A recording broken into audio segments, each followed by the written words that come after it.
Yo, what's up, Grand Rising? How everybody doing? Gonna give a little bit of time for people to get on, but what's up? Welcome to the live of What's Wrong with the Bible with your host, Coach Renz. We outside today, trying to stay cool. Hopefully my laptop won't overheat, but we're gonna see if we make it work. Got my laptop back, so won't have the problem we had last week. Now, we're going to go on to this here tickety top and get that one started. Hopefully the people on TikTok will make sure that we do not lose out. Let me know who you are when you come on. You're on Facebook, YouTube, getting ready to go on TikTok.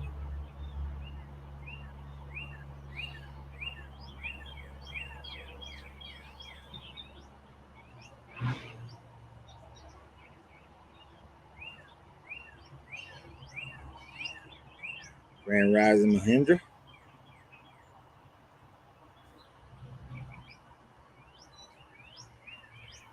Just getting everything set up here on the tickety top.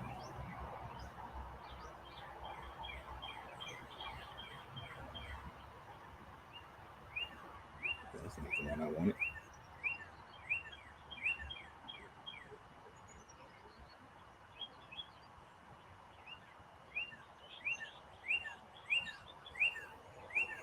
I hope y'all been missing me. I've been missing y'all.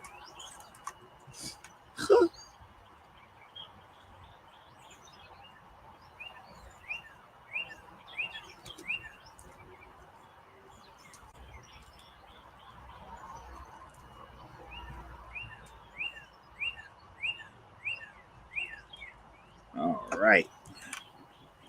Getting everything set up here. Grand Run Teresa. I am doing great. Doing great.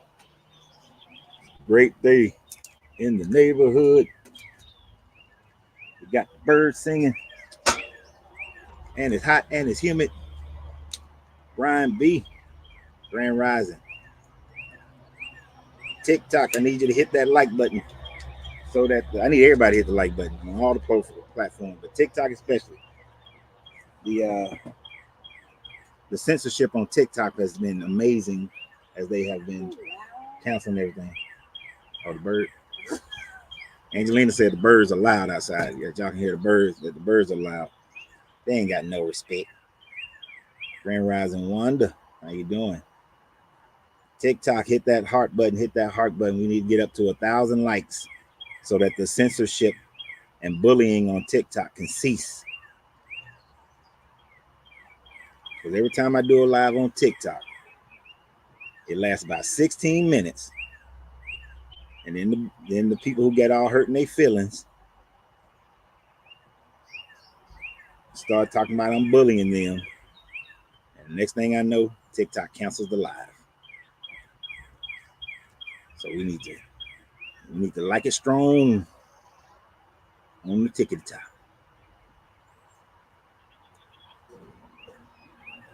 We're just getting set up and letting people get about 5 minutes for people to get on here as we get started on our weekly Tuesday of What's Wrong with the Bible. And we are in Deuteronomy 13 and 14 today.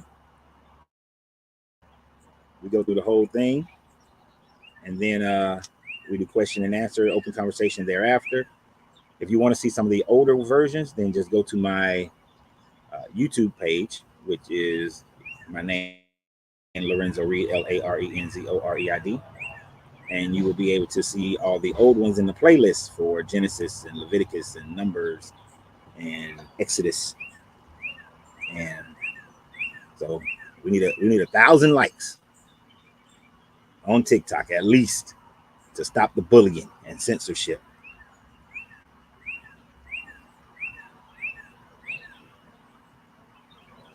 So before we get started, we got a few more minutes before we get started.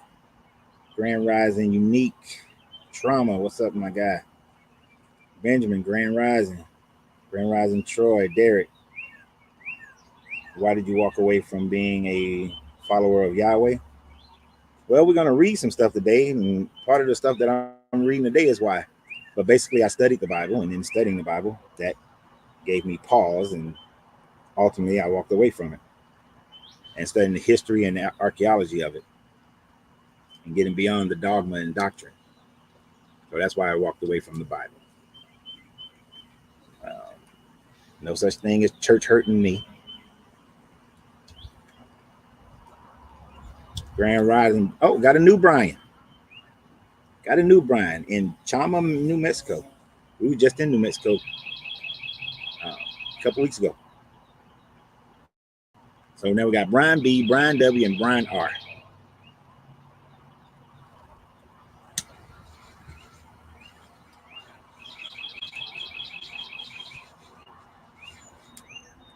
For those finding me for the first time, I'm an avid cigar smoker. If that bothers you, sorry. It's just the way things are. Memphis, Grand Rising.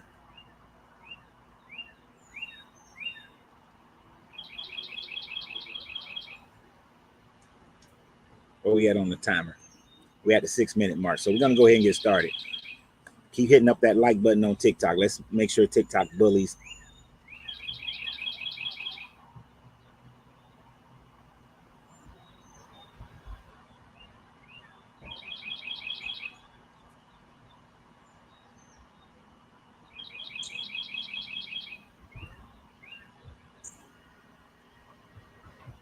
TikTok already starting this bull. Trying to age restrict it. Trying to age restrict. Yep, keep hitting that like button so the TikTok bullies can't stop our voice. Because I'm telling you, censorship is the way that you control. That's one of the ways you control people is through censorship, by trying to make sure that the voices that don't go along with traditions are never heard. And when you make sure of that, then you can control the information that people receive, and then thereby you can control the people. So I normally don't have many problems with TikTok, but that is the big problem I had with TikTok, which is why I lost my original channel, which consisted of, at the time frame that I lost it, it was only at, I mean, I say only, but 36,000 people is a lot to me. But I thought that was very unfair. Very unfair. So we got to like it up so they can't cancel it. But we're going to go ahead and get started. If you weren't with us last week we did Deuteronomy chapters 11 and 12. And it was a big rehashing of things that has already been said in this book. And today, chapter 13 and 14 are not going to disappoint, because chapter 13 and 14 is also going to be a whole bunch of rehashing of things. But we're going to see that this deity,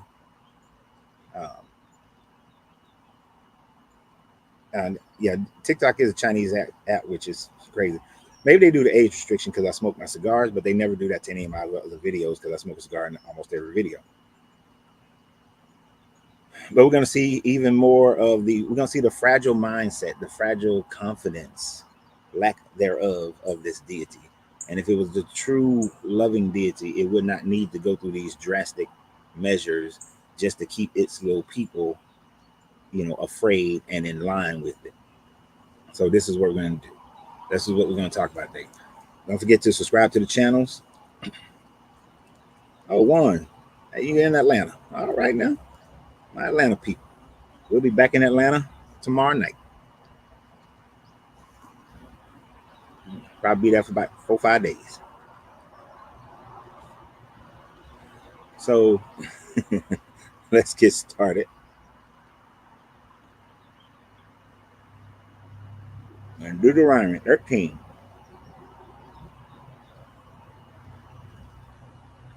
Grand Rising Ashley. And 13 is going to start with a little banger in it.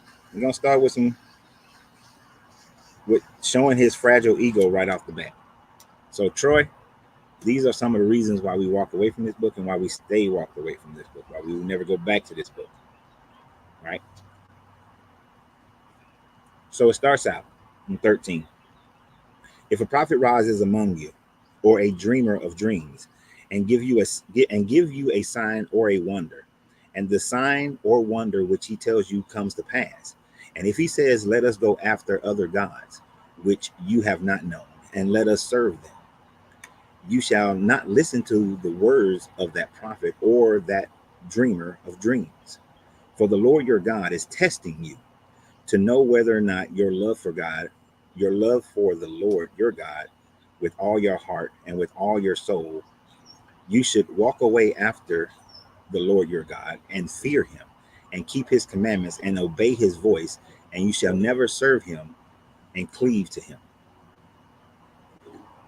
But that prophet or that dreamer of dreams shall be put to death, because he has taught rebellion amongst the Lord your God, who brought you out of the land of Egypt and redeemed you out of the house of bondage, to make you leave the way in which the Lord your God commanded you to walk.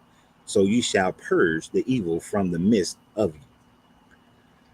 So basically, what that whole part there is saying is that this God who brought you out of Egypt, out of slavery, that if you have somebody amongst you who's a prophet, somebody amongst you who is a dreamer, and they give you a dream, give you a word, prophesy something, even if that thing were to come true, and they tell you to go worship another God, because evidently the prophecies that they've given you and the dreams that they've given you have come from some other God, right?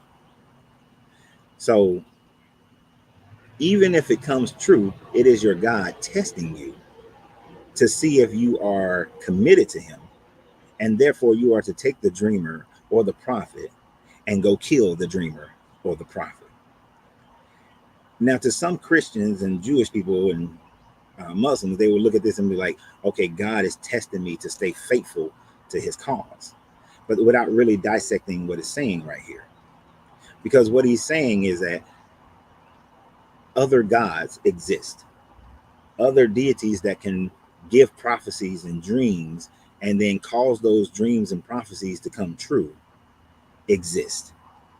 If he's not saying that they exist, then he's saying that he himself is giving prophecies and dreams to other people, but giving it to them as a different being so that they would go worship the different being and cause others to worship the different being.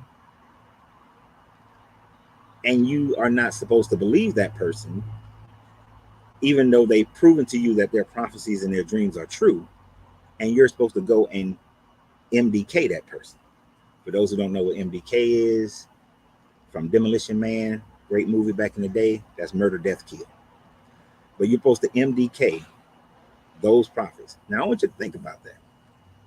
If somebody, if me, this guy, were to give you a prophecy and say, and it has to be something that's, beyond, that, I don't know, that since there's a bunch of bumblebees flying around here, that all the bumblebees on April 18th will all die and fall to the earth. And on April 18th, all the bumblebees die. And I say that this came to me by the goddess Mazu, who is a Taiwanese deity, Chinese deity for the Mother Earth, for the Mother Goddess. That the Mother Goddess of Mazu came to me and said that all the bees on the planet are going to die on April 18th. And it happens. And because that happens, I'm telling you now, Mazu exists and we all need to start worshiping Mazu. Now, I've given you a prophecy or a dream, and it happened. And that would be considered proof of this deity being a real deity. And you should not follow that proof. And you should not worship Mazu, who just proved themselves. Where this deity doesn't prove himself, but just prove himself. And y'all are supposed to take me and stone me and kill me. See what I'm saying? Now flip that over. You are a worshiper of the Octen. And the Octen says this. And then here comes this Moses guy. And he performed miracles. And they happen. Or you are Nebuchadnezzar.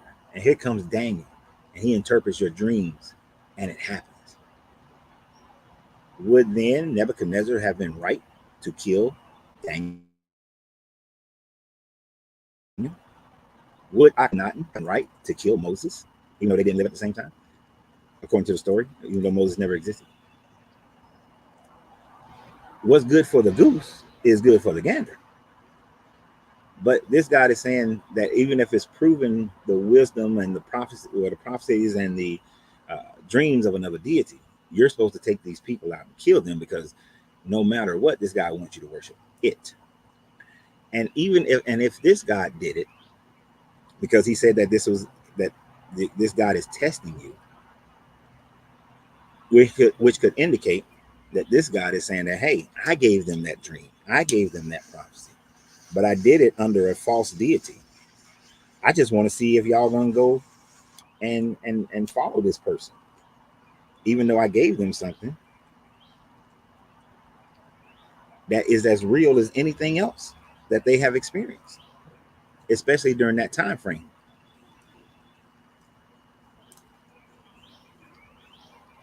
You ever see those couples who test each other? Like, they'll do stuff.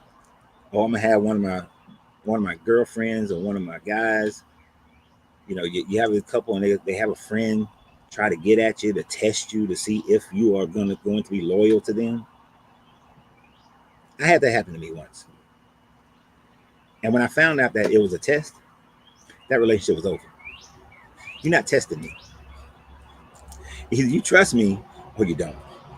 You're not about to try to test me. Or when people ask you those questions and they already know the answers and they're trying to test to see if you're telling them the truth, you're not testing me. We're not doing that. That just shows an insecurity. That just shows you're very, very, very insecure. So what this deity is demonstrating is that he's very, very insecure. If he is the one that has to test the people by giving out prophecies and dreams, and then to see if the people are going to stay loyal to him, that's an insecure behavior. So that's an insecure deity. So Troy, who was on here earlier, I don't know if he's still on, it's stuff like that that makes us walk away from this God. Because if you are God, you don't need to test people in such ways that a mere mortal is supposed to understand the test. A mere mortal, if they were told in a dream that their child was going to die in a time, and then they go and make sure their child don't get in the car on this day and this time, and they save their child's life, that's a test. No, I'm about to worship this deity. I'm about to say, you the man, you the woman, you the whatever, you the it. I'm following you, my guy, because you saved my child's life. But nope, you get stoned. There's always some good stoning in this book. Always some good stoning. And you gotta think, stoning is a very cruel process of death. It's lingering, it's long, it takes time, you know. Isaac, what up, Isaac?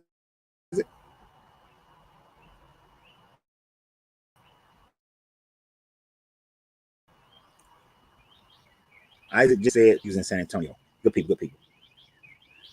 But Isaac said this also demonstrates that Adonai is not omniscient. Why doesn't he know who his faithful people are? He should know who his faithful people are. He's supposed to know all things. He's supposed to know the beginning and the end, but yet constantly demonstrates that he doesn't.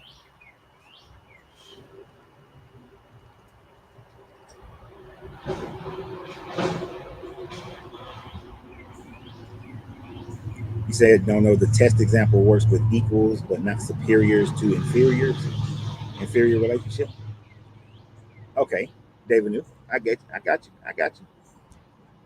But if you are supposed to be the superior being, why do I need to test the inferior being? Not that all humans are equal, but we know knowledge wise, parents are technically superior mentally than the children, right? And it tells you parents don't test your children. Why would you wouldn't need to test your children? You just give them the instructions. You just tell them what's right and what's wrong. You give them the guidance that they need to become better people. An insecure parent would test their children. That's like the insecure parent. I'm a mom, I'm a dad, and I'm gonna test my kids to see if they're more loyal to me than they are their mom.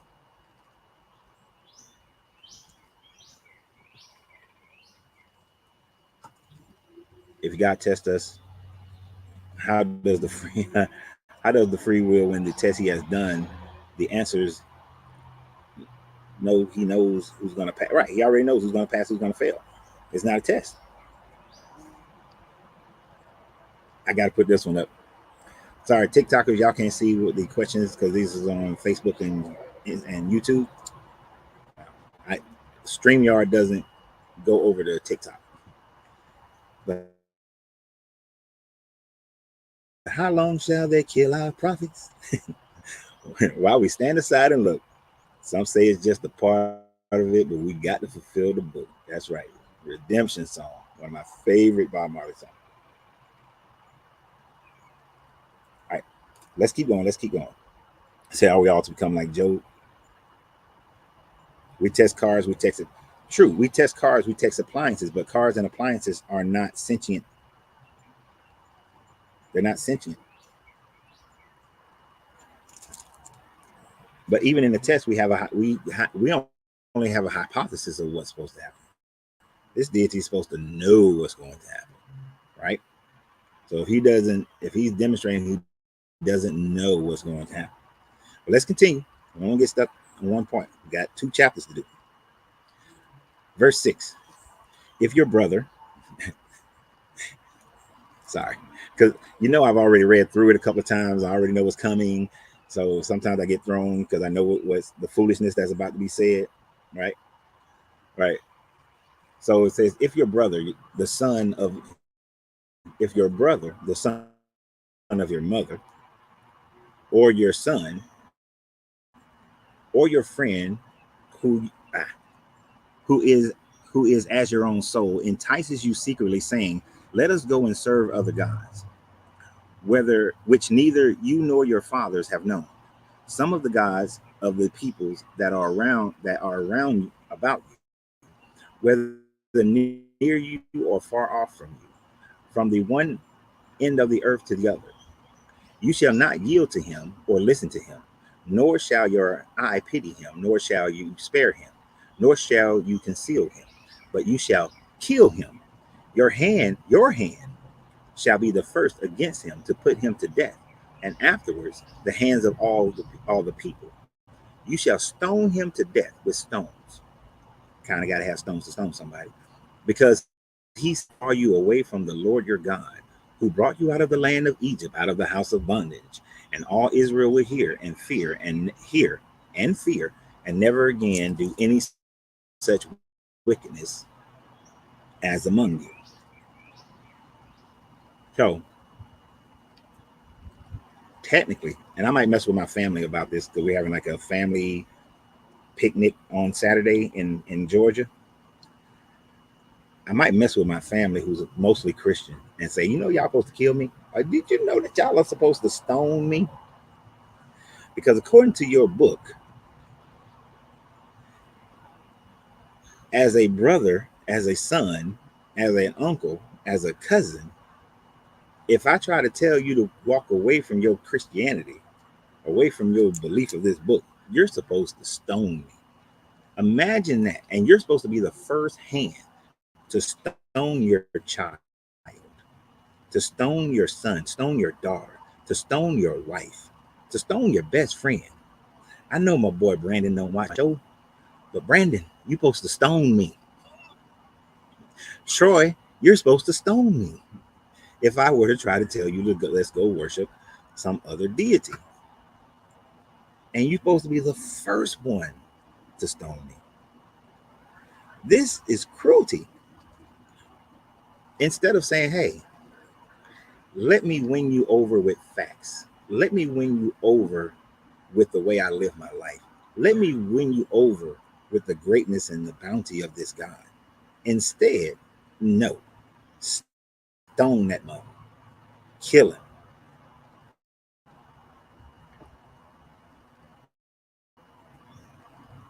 Come to bring peace upon the earth but to cause the mother and the father to be against one another, the father and the son to be against one another, that he came to sow strife on the earth. Because this is nothing but sowing strife within family members.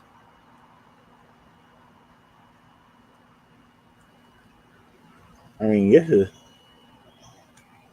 David New wrote something about communism. So what America did to communism, but as with the other law, he would have to go on trial and found guilty and be the first to cast the stone. Yeah, yeah. But you remember, like, uh, communism. One of the things about Soviet communism is that it pitted and sons and daughters against each other. They were having you report. If you grew up in the 80s, then you remember all the people trying to escape and then family members telling on people and that sort of thing. It's effectively the same principle, the same ideas, that if your family members are trying to move you away, then you're supposed to kill them.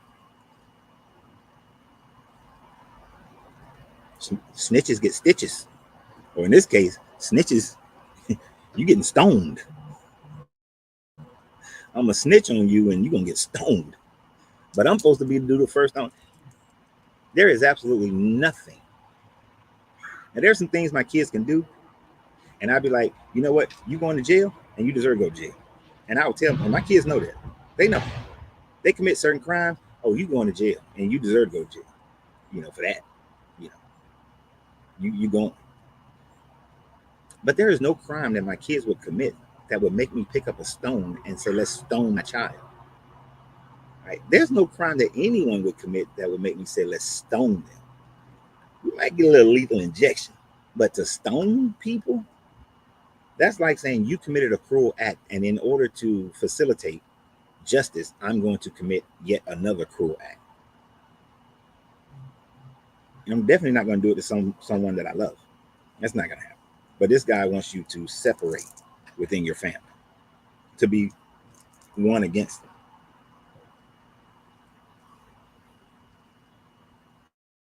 Right, Eric? It's the same principle that the Romans used, Roman principles, the same principle the Romans adopted: divide and conquer. And that has been a principle of man, of warfare. If you read The Art of War, divide and conquer is one of those primary things you want to do: divide and conquer a people. And as long as I keep the people divided, I can consistently and continuously conquer those people. Thank you, TikTok, for getting up to 2,500 likes. Hopefully that'll keep the likes on TikTok, because the TikTok bullies have been on me. They've been on me. All right, let's continue and finish this chapter off. If you hear, because the cruelty is not over.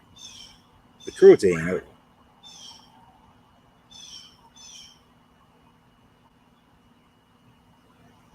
Yep, I see you, Sheila. I couldn't do it either. Mm-mm. But let's continue with the cruelty as to why we walk away from this God. Right, Jr. The math ain't math. If you hear in one of your cities, and this is one of your cities, this is in your hometown, this is in your spot, your place. If you hear in your cities, which the Lord God gives you to dwell there, that certain base fellows have gone out among you and have drawn away the inhabitants of the city, saying, let us go and serve other gods, which you have not known. Oh, you know what? I skipped the part you have not known. It talked about in the previous one about them trying to get you to go worship gods that weren't gods of your ancestors. Now, other than the Hebrew Israelites, that they so stuck on the fact that they think that they are from the 12 tribes of Israel, and the Christians who think that they all come from Noah's kids and so forth. But we know archaeologically, historically, everybody on this planet, that very few people come from the Israelites. Very few. In the grand scheme of the almost 8 billion people on the planet, very few come from the Israelites. All right. So all these people who are worshiping Jesus, Yahweh, you're not worshiping the God of your ancestors. This book is telling you that you shouldn't go away from the God of your ancestors. Now, I know some people are going to say I'm making a stretch right there, but it's said that if they're trying to get those people. So technically, I can reverse that on a Christian and tell them I should, according to your rules that you desire to be governed by, you're trying to get me to worship a God that my ancestors didn't worship. So therefore, according to your rules of how you want to treat people, I should be able to stone you, according to your rules.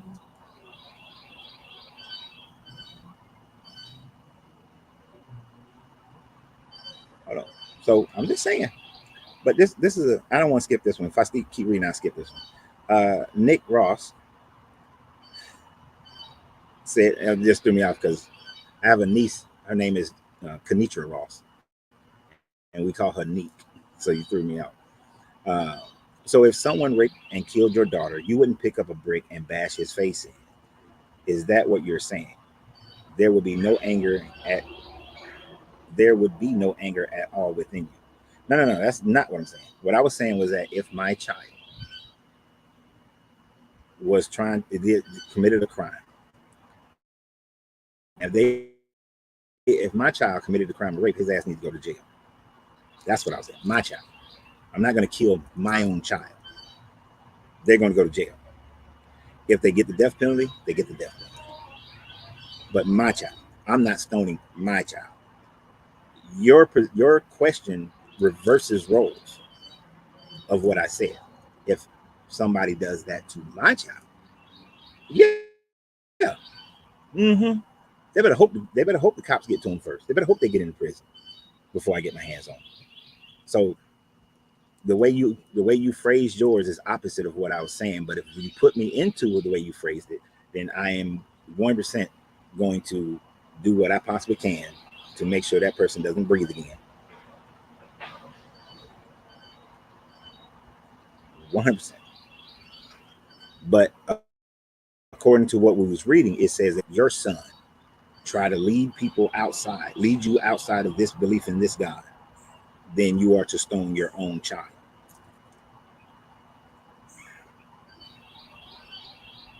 So that's different.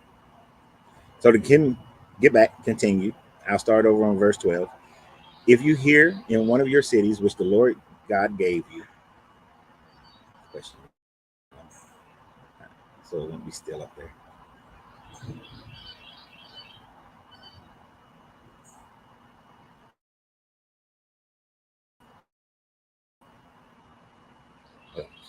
There's going to dwell there, that certain base fellows have gone out among you and drawn away the inhabitants of the city, saying, let us go and serve other gods which you have not known. Then you shall inquire and make search and ask diligently, and behold, if it be true and certain that certain abominable things have been done among you, you shall surely put the inhabitants of that city to the sword, destroying it utterly, all who are in it and its cattle.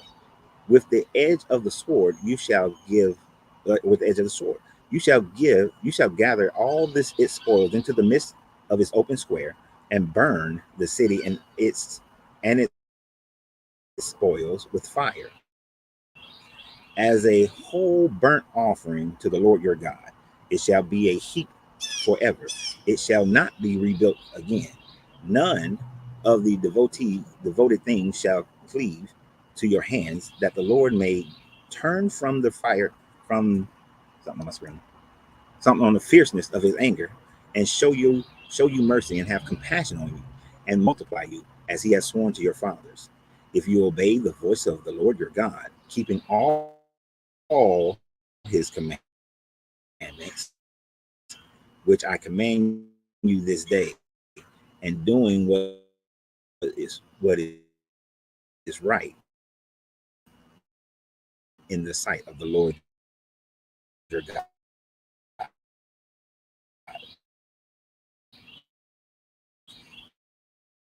So here, take that person and kill them, because they convinced the inhabitants of Atlanta that they should worship this other God, Allah.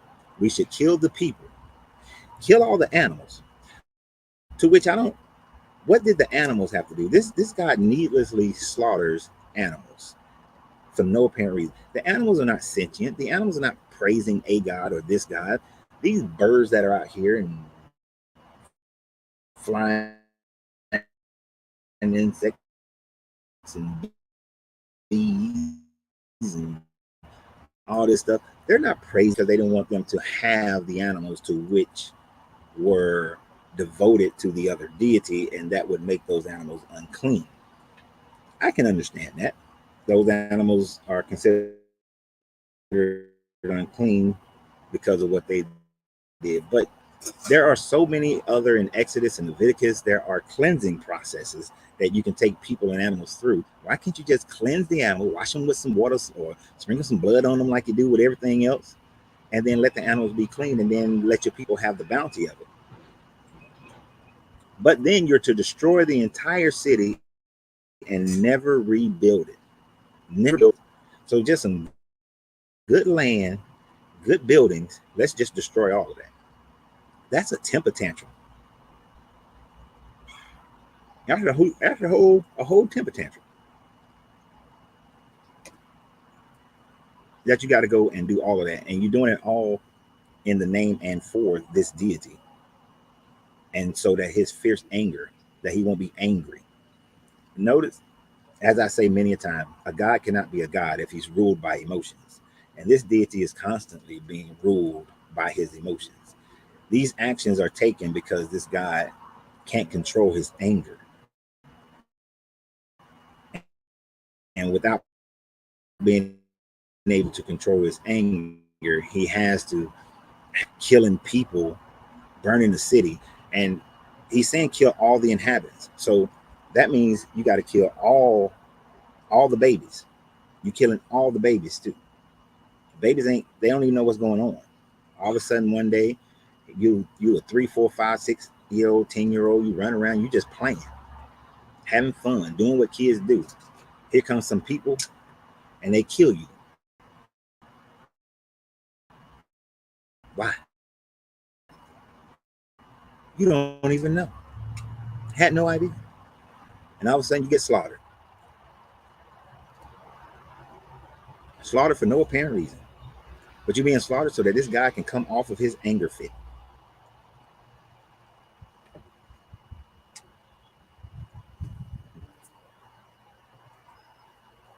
Trying to catch some of the questions. Did you know that Yah is holy and there is no darkness in him? That's an impossible. If there's no darkness in him, then he would not have fierce anger. Okay, he wouldn't have fierce anger. He wouldn't genocide people. He wouldn't destroy animals for no apparent reason if he had no darkness in him. Evidently, he has darkness in him. He has duality of darkness. Matter of fact, in Isaiah, he said he created the darkness. He created the evil. In order to create something, you got to have that something within you. That something in your mental perspective, or for us biologically, you got to have something in you to create another child. You got to have it within you. So in order for this deity to create evil and create darkness, he got to have some evil and some darkness in him.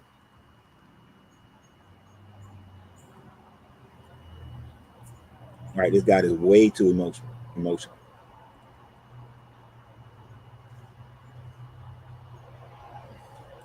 Did they convince them to worship another god? Worship another their god, or did they force them with threats and pillage, violence, and death? Well, in this case, he's saying that if they just came in and they convinced them, he's not saying that they forced them, that they just convinced them. But we know that Christianity has spread throughout this world. Um, its primary methodology was force, right? And by the rules of this book, any of our ancestors that fought against them and killed the Christians were right in doing so. But of course, the way history is written, those who win fought in the battle. Those who lost, when the ultimate victor, they always win battles and lose massacres. Like they consider themselves to have been massacred when they lose.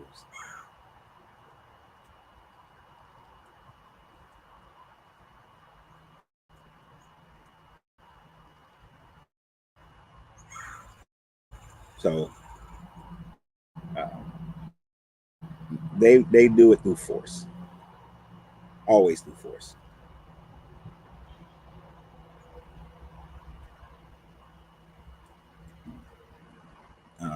trying to get another question up here. Question and statement, but it won't. It's moving a little slow. Do you know that you're teaching people not to worship Yah? Well, yeah, I hope so. That's well, understand the point of this page. One, this page is for people who have already decided that they have walked away from this religion, and I'm just helping them to solidify that walk and for them to have community. And if those people like you, Christopher, come on here and you do worship Yah, I'm not really talking to you. I'm talking to the others.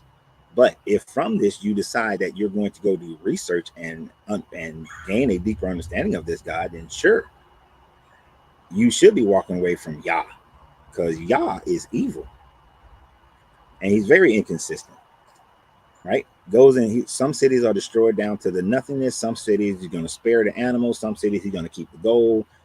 You know, sometimes they want to keep the women who have not known a man. He's very inconsistent in when to commit.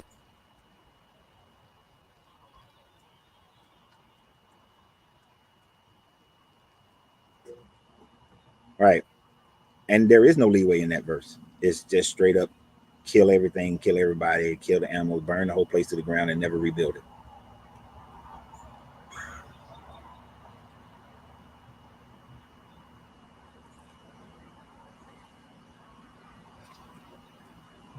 All right. So we're going to move on to chapter 14. And let's see if he lightens up a little bit. We know he's not. We know he's not. Keep hitting that like button on TikTok. We at 3,000. Okay, so the likes are working on TikTok. So the way we're beating the censorship on TikTok is the fact that the likes are working. I said yeah. Oh, Yah is not. Exactly. Yah is not. All right. So chapter 14. And then after we finish 14, we'll get into our general question and answer or conversations. 14 starts out. You are the sons of the Lord your God. You shall not cut yourselves or make any baldness on your foreheads for the dead.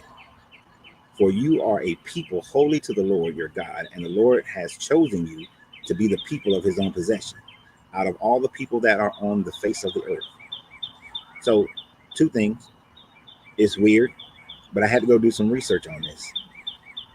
But evidently, back in the day, one of the ways to show distress that you had over a loved one dying was to cut yourself on the forehead. Like, I'm a fan of wrestling back in the day when they used to blade themselves to get the blood going.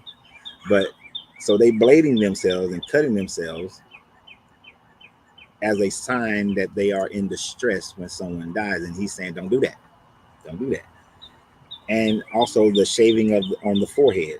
So if you got a unibrow, you're supposed to keep that unibrow. All right, stop shaving off your unibrow. But anyway, this verse 2 is the one that's main, which is one of the other issues I have with this deity. This deity, when we get later on in Deuteronomy, we're going to read where it says Elion gave the Israelites to Yahweh as his portion. This God is only concerned with the people that he's been given by Elion, which is, you can look at that in the same as the Sumerian story, how Anu divvied up the tribes of people between all the Anunnaki, according to the Sumerian story. So it kind of smacks of that. And that's one of the themes that this deity keeps saying over and over again, that you are his people, his chosen people. Now, I know Christians will say that they were grafted in, but why would I want to be the stepchildren to this deity? I would never want to accept this deity and say that I'm the stepchildren. His primary kids are the Israelites. And if you're Christian, it doesn't really make sense, because the Israelites don't worship your Jesus, which you claim that Jesus is God as well, even though 1 John 5 is incorrect as an addition to the book. But he claimed that Jesus is your God as well, which makes your God different from the Israelite God. So why do you give so much credence over to the Israelites and their God? Why? This is why these fools are sitting here saying we must constantly pray for Israel no matter what they do. If Israel does something right, great. But when Israel does something wrong, it should be pointed out. Genociding the Palestinians, that's wrong. Period. There's no way. Killing civilians and innocent children, wrong. I don't care what war you're in, that's wrong. But Christians will constantly support them no matter what they do. And of course, if you saw my video about Christian nationalism, Black people are struggling with that because they're watching these white-looking Israelites kill brown people. And it's too reminiscent. It's too close. My mother remembers living in segregation. She can tell me her personal experience of living during that time, right? I was born in 71. I still remember some of the ebbings of segregation. So I have a problem with you treating the other brown people that way. I would have a problem with anybody treating anybody that way, but it especially hits home when I see you treating other brown people that way. You know, it's just like for me, you know, I saw a man beat on my mom. So it hits me close to home when people are physically abusive to one another in a relationship because it's too fresh for me. So I'm not going to support a people simply because this guy says that this is his chosen people. But then if those are his chosen people and I'm not one of them, this is why the Hebrew Israelites try so hard to be Israelites, because they desire to be the chosen people. And they will twist history to make sure they're part of this chosen people. It's just a bunch of bullshit. I'm going to force this. That's why I have problems with the Moorish people. And I have a problem with the Israelite people. You claim stuff and you can't even trace it back to any of those people. You just grabbing hold of something to make you feel better. Christopher said he's dropped many friends because of Christian nationalism and Trumpism. Yeah, I'm with you. Some of the people, some of my military guys that I would have called friend, or I would have called associates, I don't deal with them no more because of that mentality.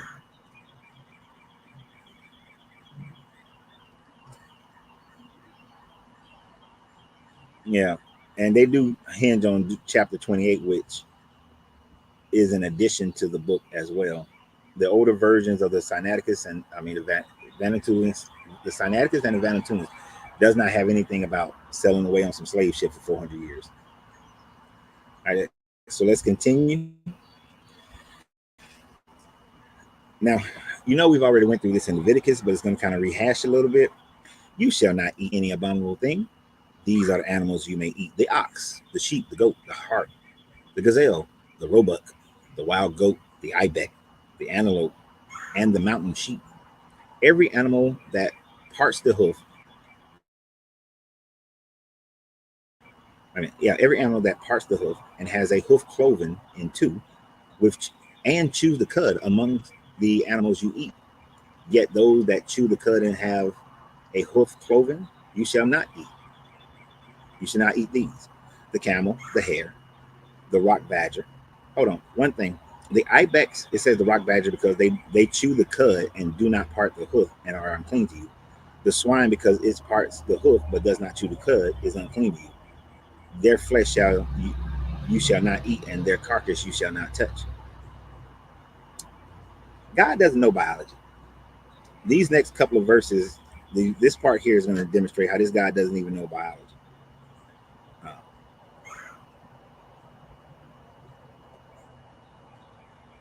Hare or rabbits. Hey, Mr. Lizard. Hare and rabbits don't chew the cud. But it says the camel and the hare and the rock badger because they chew the cud. So chewing the cud means that pretty much an animal has two stomachs. It chews it, right? It goes into the stomach. It comes back up. They chew it again and it goes into the second stomach. Rabbits and hares don't have this. The ibex doesn't have it either. Doesn't have the two stomach thing and choose the cud. So this guy who supposedly created all the animals don't know how the animals all the animals work, which is one of those demonstrations that shows us that this is written by people who thought they thought that they knew stuff. Now, one of the reasons why at this time frame of this writing that they are so hard on pigs and pig husbandry is because they did not like the Phoenicians, they didn't like the Canaanites, and those people were into pig husbandry and ate pigs. They also, go on, Mr. B. They also took issue because the southern kingdom of Judah didn't eat pig, but the northern kingdom of Israelites, we found that they had pig husbandry and they ate pork. And so, and because they kept being conquered more so than the southern kingdom of Judah, this is also thought that it was one of those things of propaganda towards them. But the main thing here is God doesn't know biology.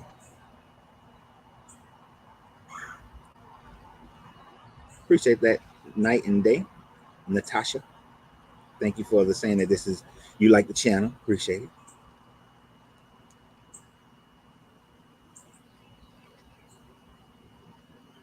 Yeah, go. David New said he's going to go and check the codexes. Please go check them, because I don't want y'all to just take my word for anything. Go check it for yourself. But that's one reason why we're reading this, because it's not just me saying it. Like, I can make a video and say all this stuff, but for you to hear it yourself makes it hit home.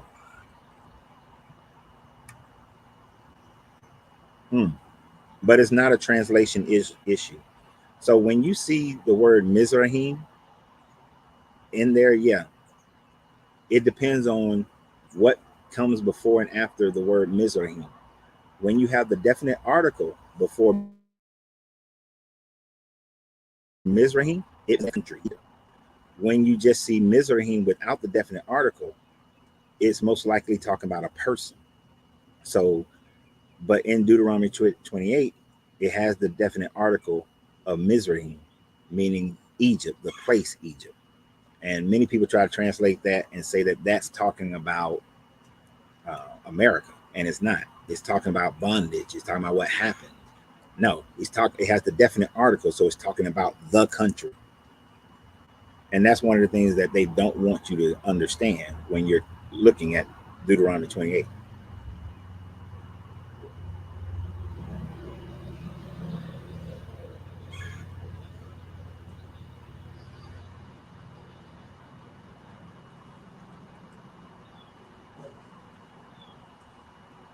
Right. Okay. Chewing the cud is only when you re-eat food that you have the second stomach. Storing it in your mouth is not chewing the cud. It is to have that second stomach.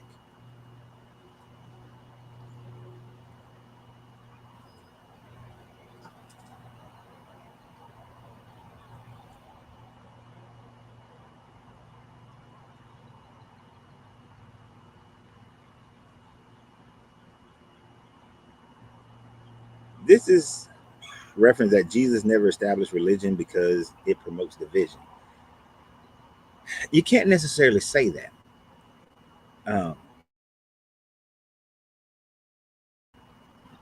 Because he was establishing a religion.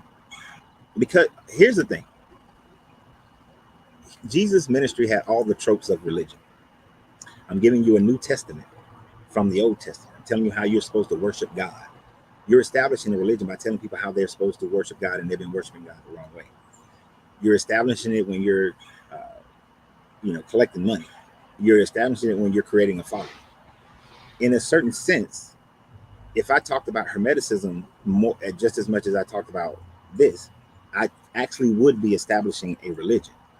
Just because it's not organized with buildings and all these sorts of things doesn't mean he is not. Jesus was a traveling preacher. He was establishing a new religion. He was trying to get the Jewish people to understand, according to the story, how they are supposed to worship this God. he was indeed establishing a religion. Because it didn't come into fruition doesn't mean that he wasn't establishing a religion.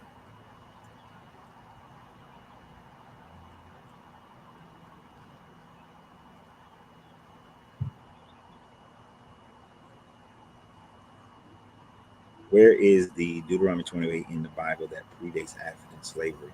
I'm not sure I understand your question.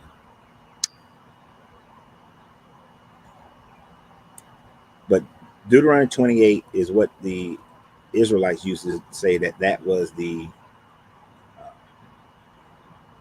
that's why the transatlantic slave trade happened.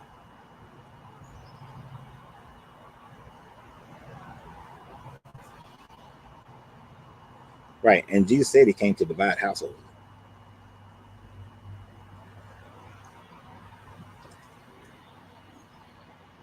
So let's get back to the reading, because I get caught up. All right, so back to the food and eating. Of all that are in the waters, you may eat these. Whatever has fins and scales, you may eat. Whatever does not have fins and scales, you shall not eat. It is unclean to you. All right, so all you Christians better stop eating them shrimps, them lobsters, them crabs. Y'all better stop eating them shrimps, lobsters, and crabs. I know some people, that'll be enough for them to walk away. And Christopher said, except the puffer fish. Right, the puffer fish, it has skins and scales, right? So you're supposed to be able to eat a puffer fish. But see, they probably didn't know about puffer fish back then.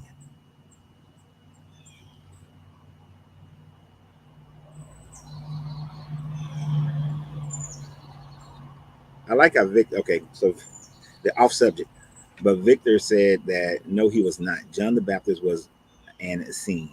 He, he already established the reconditioning of Israel because Herod was an Edomite king. There was no new religion created. There was exactly a new religion created because these people supposedly walked away from traditional Judaism and created Christianity. They called it the way back then. Some people call it the way. It's been referred to as the way. It was, and they call themselves Christians, but it did establish a religion. Just because it took time doesn't mean it didn't establish. That's when the Christianity began. But you're going with belief over actual facts. And the Essenes were not a new religion. The Essenes were already established as a faction of Judaism well before Jesus came onto the scene. It is most likely that Jesus came out of the Essenes if he was a true character. All right, let's continue. Where was I? Oh, yeah. So you can eat all the fish.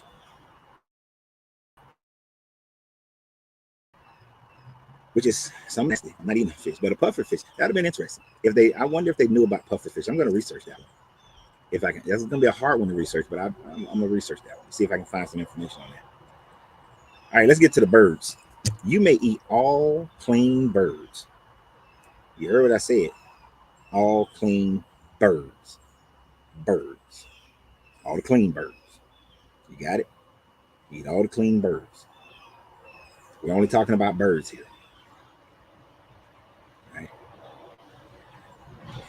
But these are the ones which you shall not eat: the eagle, the vulture, the osprey, the buzzard, the kite, after all their kinds, every raven after his kind, the ostrich, the nighthawk, the seagull, the hawk after their kind, the little owl, the great owl, the water hen, the pelican, the carrion vulture, the cormorant, the stork, the heron, after all their kinds, the hoopie, and the bat. And all the winged insects are unclean for you. They shall not be eaten. All clean winged things you may eat. All right. He's talking about birds, right? Ostrich meat is pretty damn good. He's talking about birds, right? Did God not know that a bat is not a bird?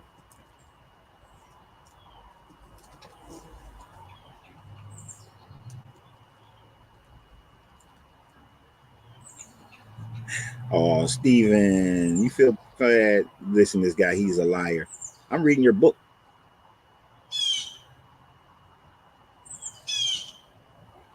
Did y'all realize that did God not know that a bat is not a bird? Coach, do you agree that Yahshua existed just an ordinary man? There were at least 4 different people named Yeshua that Josephus talks about who were claiming to be messiahs, which just means anointed one. But every year, there was during Passover, there was always people claiming to be a Messiah, and the name Yahshua is just as common as the name John today. So this story is a compilation of multiple people that have been legendized, but the Bible version Jesus never existed. But it's just a compilation story.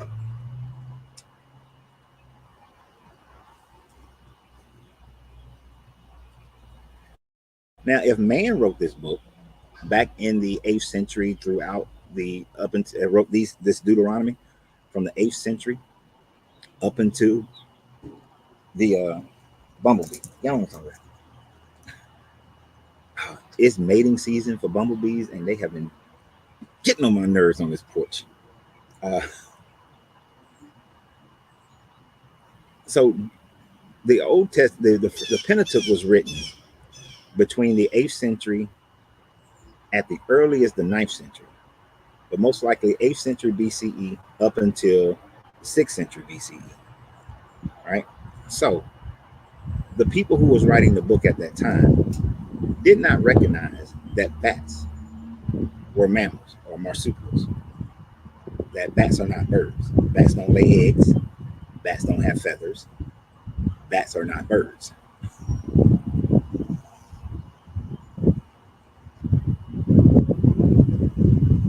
I can understand people not knowing that and writing this, but how does this God, where these works are supposed to be inspired by God, to which the Bible never ever says that it was inspired by God, how do they not know that bats aren't birds?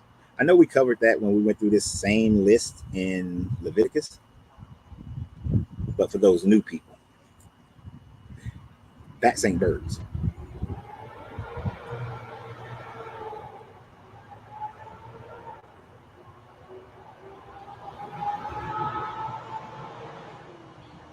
What does okay, Victor? You keep talking about um, Herod, Herodotus was an Edomite.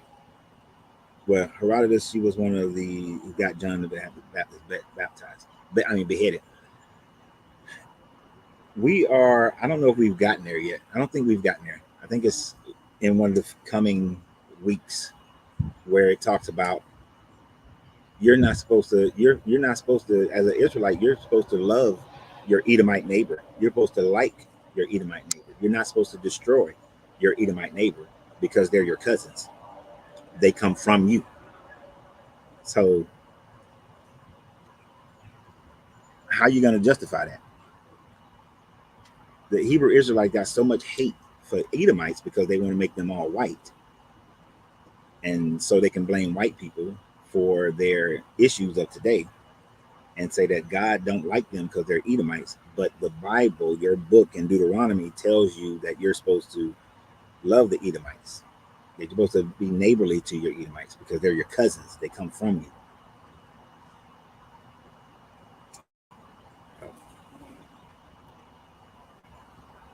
And I would go find that on my phone because I was going to make a video about that later on today, but doesn't quite jive well. The Hebrew Israelite don't talk about that part. But anyway, how did this guy not know that birds were not bats? All right.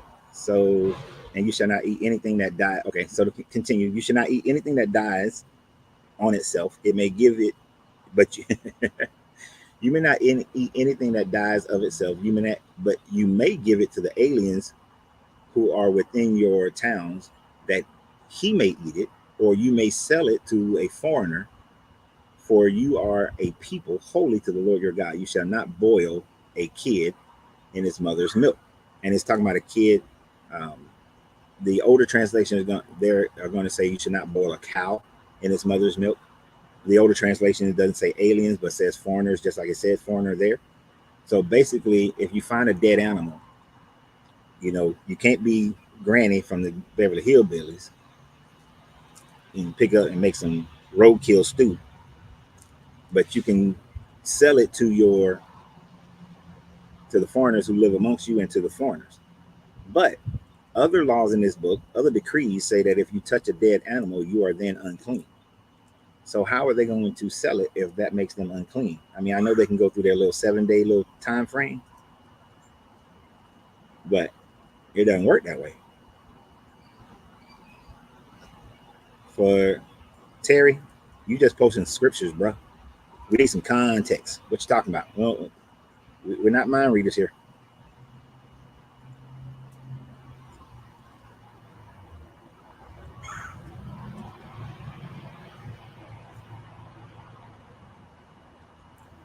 We're not mind reader. And that was only for the Nazarites. No, sir. This is your God talking to the children of Israel before they go into Jericho, into the promised land. There is no such thing as a Nazarite at the time frame of this writing. There was at the time frame of this writing in the ninth, eighth, seventh, and sixth century, there was no such thing as a Nazarite at this time frame. This was for the Israelites, plain and simple.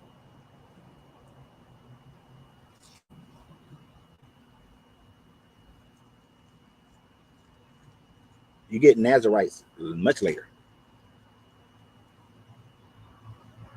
Now they backdate Nazarites with the what's the dumb guy name? Samson.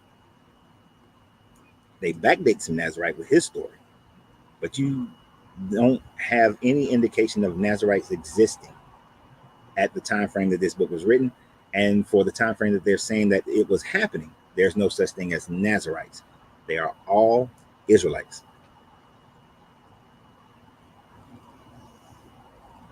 Now, for the last part of this chapter, and then we'll just get into open conversation.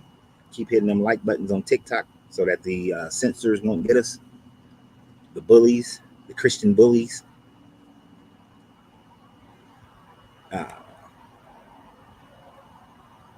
Actually, I just thought about it on TikTok. I got a whole bunch of Israelite bullies too, so they might be a combination of Christian and Israelite bullies. This last part is about tithing, because you got to get that money right. You shall tithe all the yield of your seed, which comes forth from the field year by year, and before the Lord your God, in the place which he will choose, to make his name dwell there. So the place, he's going to pick one place for the God to be, and you're going to bring all your tithes to that one spot. But there's a catch. There's an out. Dwell there. You shall eat the tithe of your grain, your wine, and your oil, and the firstlings of your herd and the herd and flock, that you may learn to fear the Lord your God always. So come eat all your stuff at the tent of meetings or wherever this God decides to dwell, and that's where you're going to eat and drink. And if the way is too long for you, so there is an out.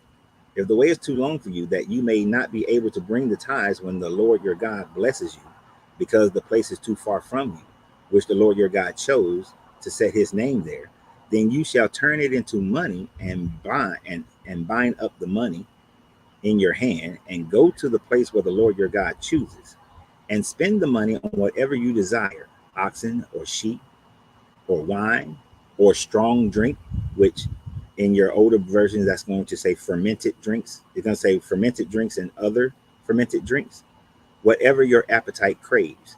And you shall eat there before the Lord your God, and rejoice, you and your household. And you shall not forsake the Levites who is within your town, for he has no portion or inheritance.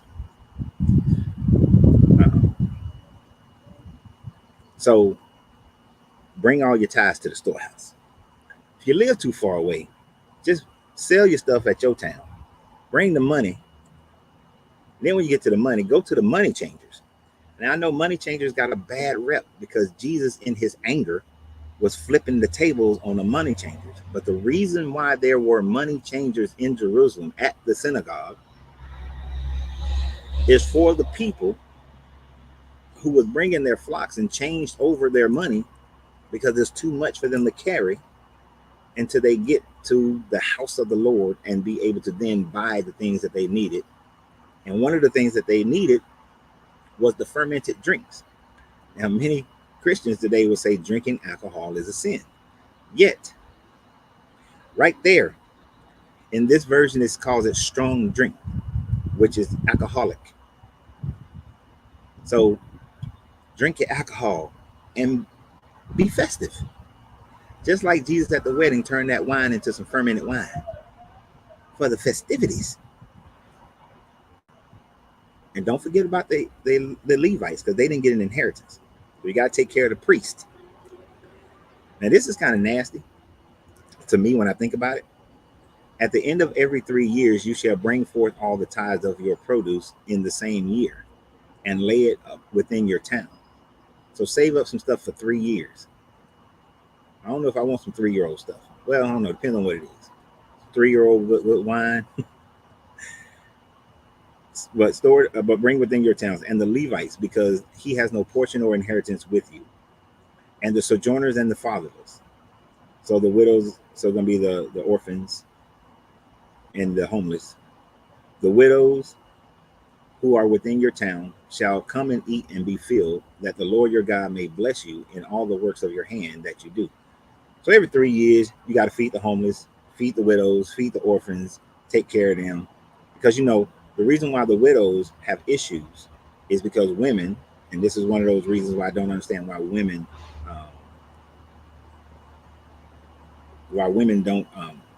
worship this book. A woman couldn't inherit things. The only way a woman couldn't inherit things. Now, Moses made a caveat for women, the daughters of this one group, to inherit, but put the caveat on there to say that the only way they get the inheritance and maintain it is if they marry another Israelite man. You can't marry somebody outside, because if you marry somebody outside, now the inheritance goes outside of the Israelites. So women still pretty much don't have rights according to this book. So you had widows who could not remarry, but if they didn't have sons that took care of them, then they would just left out kind of to fend for themselves. But he's saying, hey, every now and then, every 3 years, let's feed the widows. Let's feed these women, even though they have no useful purpose to us in our society.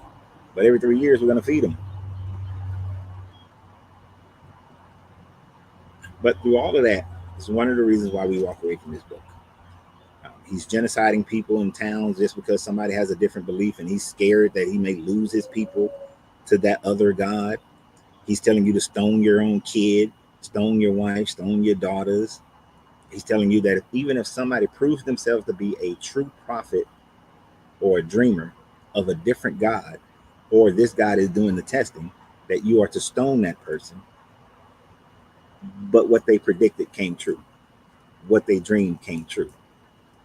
And it's based on some other God. But if it is based on this God, then he's just testing the hell out of people, knowing that that person is going to be MDK'd. So he set people up. See, I want to give him the benefit of the doubt and say that, oh, this person worshipped Shamash and they gave a prophecy, and now they're trying to get people to go over and worship Shamash. Not that he personated Shamash, gave this person a prophecy or a dream. It happened, and then ordered the people to go kill that person, because then he set that person up for death. That is not a good God in any shape or form. Not a good God. And then in his telling you what to eat, what not to eat, he doesn't know, for some reason, that the ibex and the rabbit does not chew the cud. He doesn't know that bats are not birds. And he don't have a problem with the money changers. Jesus had a problem with the money changers, but he ain't got a problem with the money changers. And make sure you get the Levites their portion, because got to take care of the priests, got to get their money. These are reasons why we walk away from this God. because we read it, we study it, we understand it, and we walk away from it.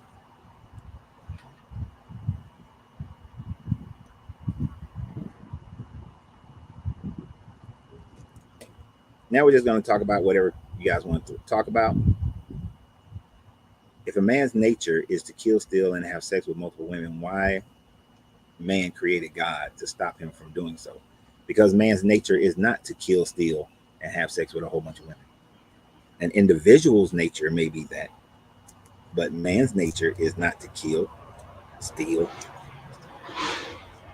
You may believe that what it says in Genesis after the flood, that every thought of man is evil from birth, but I refuse to accept that, because the thoughts of a baby are not evil. You learn how to become a murderer, a killer, a stealer, a thief. I'm going to give you that men want to sleep with multiple women. I'm going to give you that one. Most men do. I'll give you that one. But I'm not giving you the other ones. But men create gods and create these rules in order for a society to function in the way that those who are in charge of that society desire for that society to function. That is the only reason that those rules are there. Now, man created God because they didn't understand nature. They don't know why the wind blows. So the goddess Shu must be making the wind blow. They don't know why it rains. So the god Yahweh, the storm deity, must be making the rain come. They didn't know why this person just fell over dead. They didn't know about heart attacks. So he must have been evil. So God just killed him. Lack of knowledge is why men created gods.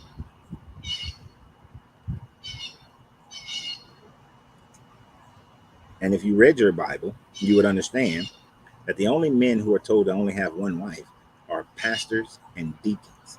And that's in your New Testament. Nowhere in the Old Testament does it say that a man should only have one wife. As a matter of fact, most of your patriarchs in your Old Testament have multiple wives. David had multiple wives. Solomon had multiple wives. Abraham had multiple wives. Isaac only had one, I think. But Jacob had 4 wives. Most of your people in your book have more than one wife. Do I have a napkin? Yeah, I don't. They're like little, the pollen is on my screen a little bit. Get it off. Right. This guy does not believe in monogamy. He has never, ever said that about monogamy. This guy is all for polygamy. And he's all for slave wives. So you're trying to force modern day thought process and modern day dogma into the Old Testament. That doesn't work. Christopher, if I had 4 wives, I'd die from eternal nagging. No, you got to have 4 good wives, man. 4 good wives. Just because you have 4 wives doesn't mean you're going to have a whole bunch of nagging, right? You cannot use Genesis to say that man should only have one wife. According to your Genesis story, there was only one woman. So how can he have more than one wife according to your story if there's only one woman on the planet? You see how that doesn't work? That doesn't justify the one wife, right? And according to your story, if you actually go by the Kabbalah, then Lilith was his first wife, and then he got rid of her and then had Eve. So therefore, your God is in favor of divorce. Even though your Jesus said, what God has put together, let no man tear asunder when it came to marriage. But according to the Kabbalic teachings, your God was fine with divorce. Lilith didn't want to.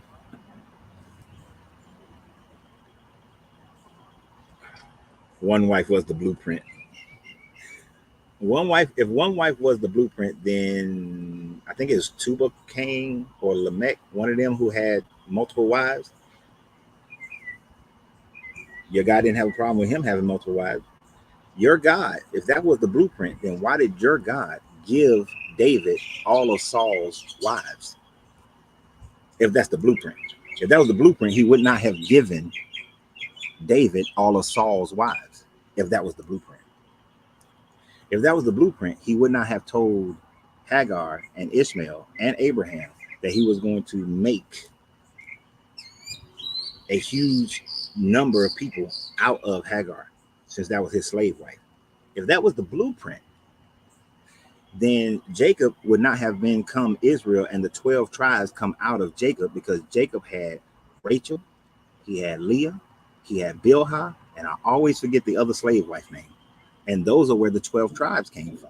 If that was the blueprint, then he would not have made his covenant with somebody who had 4 wives, and then those create all the children.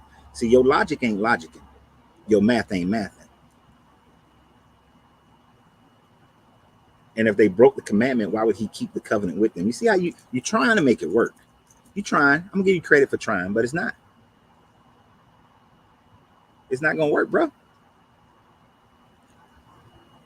You can't say that Adam and Eve were the blueprint, but then your God kept blessing with wealth and with his covenant with people who had multiple wives. He didn't make that covenant with Adam about their children being multiplied and having been more than a son and stuff.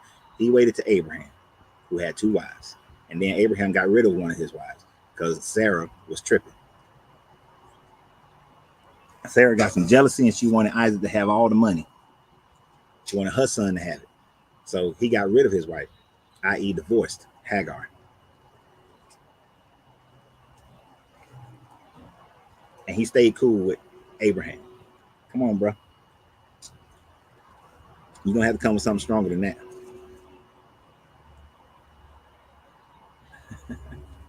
They broke commandments. What commandment? You see how I'm specific and they be coming with this non-specific stuff?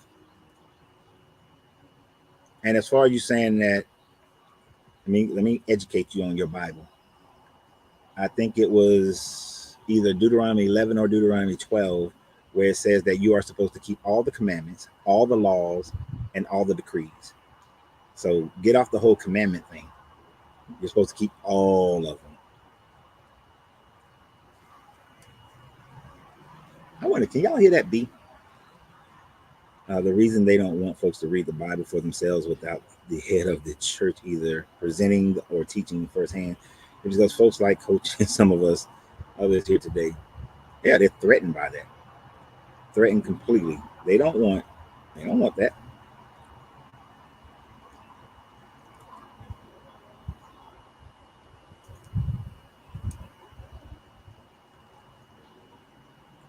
They don't want that. Said 3 years, hope it was pasteurized real good. I hope so. You're gonna give me some 3-year-old grain. And I don't know how they was keeping meat for 3 years. Yeah. It's JR, it's all about JRO, it's all about power and money. Just power and money. That's what it's about. And the people who was writing it was concerned about power and money.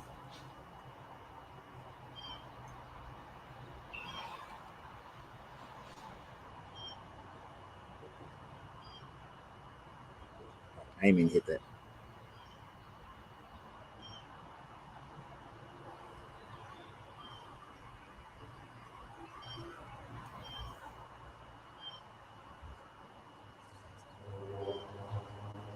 Who was Yeshua ben Yosef? A made-up character. A made-up character. I don't even think. I think. I can't remember. I know Josephus talked about Jesus, the brother of James. I'm not sure Josephus talked about a Jesus whose father was Joseph. I know he talked about a Jesus whose father was somebody else. But it's a made-up character. And you're talking about 2 very popular names back in those time frames.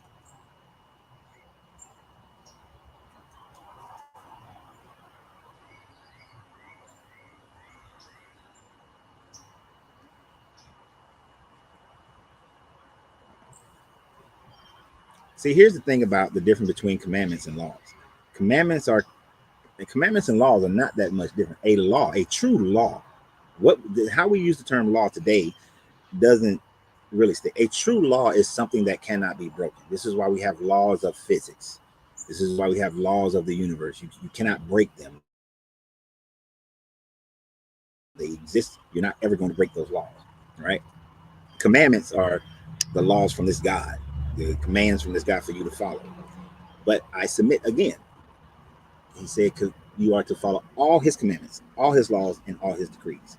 So why do y'all keep answer that? Why do y'all always like to separate? I mean, I think I know why y'all like to separate them, why y'all like to make a big deal out of commandments and laws and decrees. But he said that you're supposed to keep all of them. According to but at the end of the day, you're supposed to keep all of them. According to your Bible, you're supposed to keep all the laws, all the decrees, and all the commandments. So what's your problem? What's your problem? And I shouldn't have to go read any other part of the Bible. That part, and it's either 11 or 12, that part stands by itself. Stands by itself.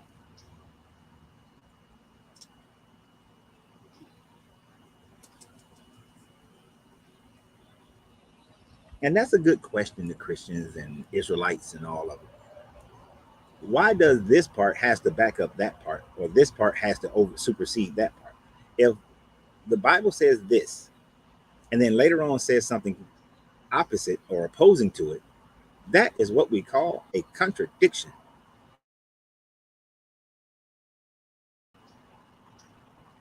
You're tweaking, and I'm smoking a cigar, and I'm not asking the right question. No, you're not answering any questions, Victor. Answer the question, Victor. Your Bible, you keep on throwing it. Your Bible says follow all the laws, all the decrees, all the commandments. You don't need nothing else. Right, Aladdin. That's the thing. That's what they don't like. Is that they recognize and they have to recognize, but they don't want to recognize. So they trick and lie to themselves and get that cognitive dissonance going. And ignore the fact that it's filled with contradictions. It's filled with contradictions.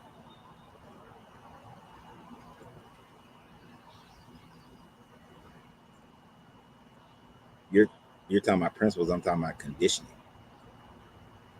What the hell? I don't even know how that plays a part. I'm talking about what your Bible say and what y'all do and what y'all talk about and what y'all believe.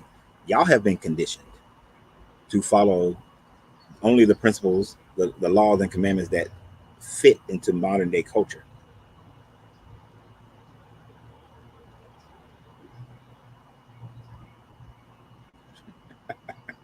According to the scriptures of the book of Brian, I don't recognize any God of the Bible. I'm with you. I don't recognize none of them either. Hey, Debbie. I know you was here before, but I gotta say hey, Debbie. But it's full of a whole bunch of messed up stuff.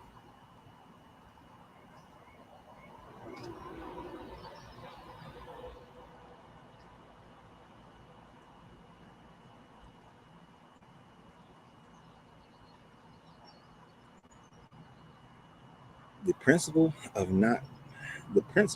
not breaking laws and the commandments are not the same as conditions that create laws from commandments.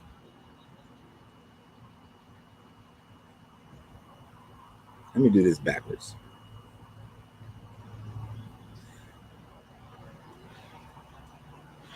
Are not the same. I'm trying to understand what you're trying to get at.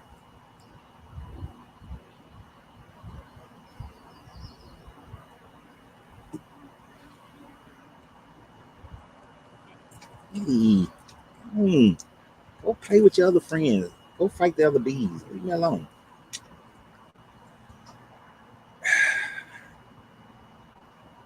It seems to me that you're trying to create a justification for only following the laws that you want to follow, to only follow the commandments you want to follow. Because according to your book, they came out of Egypt and your God gave them commandments. These are the commandments. Follow these commandments and you will do well with them. That's what your God said in Exodus. Said it again in Leviticus, said it again in Numbers, saying it again in Deuteronomy. Then he gave a bunch of laws. Follow these and you'll do well with me. He gave a bunch of decrees. Follow these and you'll do well with me. These laws and decrees and commandments became broken. One, because no human being is going to be able to follow all those laws, because as cultures change, some of those laws, commandments, and decrees cannot be followed. So you're not going to follow them. Some of them don't even affect us today. Don't don't boil a baby cow in its mother's milk. We don't even do that. We don't live in a society where that happens. So it has no meaning to us today.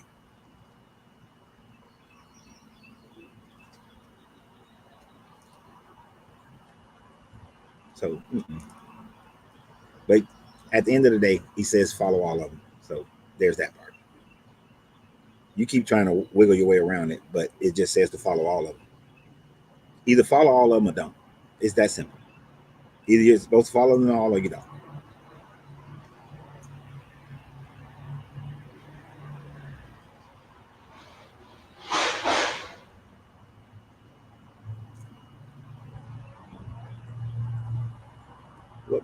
What David New said? You're attacking a non-Christian person. You would have to justify your position, not prove they're wrong. That's only destructive and not constructive. Right. I'm with you on that. Justify your point.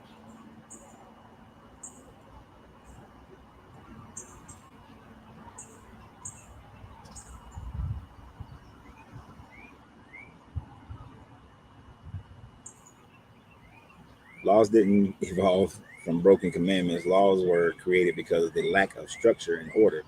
Right. Those. Thank you, Eric. Thank you. All the law, when this Bible gives laws, those laws are set up to give structure for how these people are supposed to live, how they're supposed to treat one another, how they're supposed to worship this God so that they can remain in fear of this God. It really had nothing to do with the commandments in itself. It was just structuring their society on how they're supposed to live. Just like the laws that we just read about, if somebody comes in and try to preach another gospel or preach about another God, you're supposed to kill that person. You're supposed to destroy the whole town if it's coming from that person, coming from a inhabitants of your town.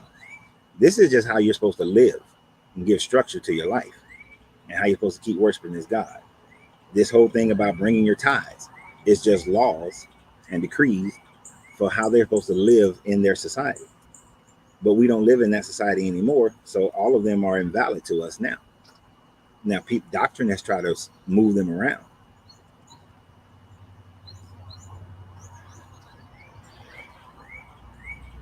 What is the difference between the Moab covenant and the Horeb covenant?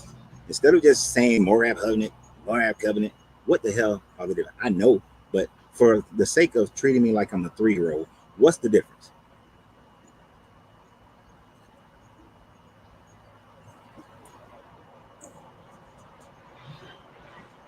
Moses broke the tablets, which we covered this in another video. He gave those 10 commandments, the original 10, he broke them. Then he came back, and the majority of the commandments in the new 10 weren't in the old 10. So, does that mean that the old 10 should not be followed? Because if that's true, then why is it that the old 10 that he broke were the ones that people always put up?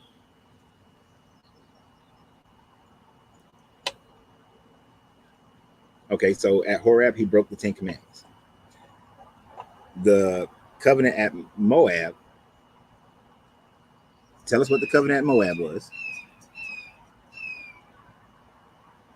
The new were written in Moab, which were the laws. Why wouldn't they be the commandments? Since he said when he brought those new tablets, I'm bringing you these commandments. He did not say I'm bringing you the laws. He said I'm bringing you these commandments that God himself, that God had me pinned down. He did not say that these were laws. He said that those were commandments.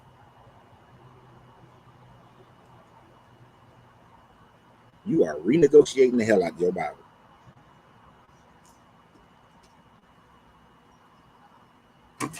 Oh, hold on, TikTok. I ain't mean to kick the thing.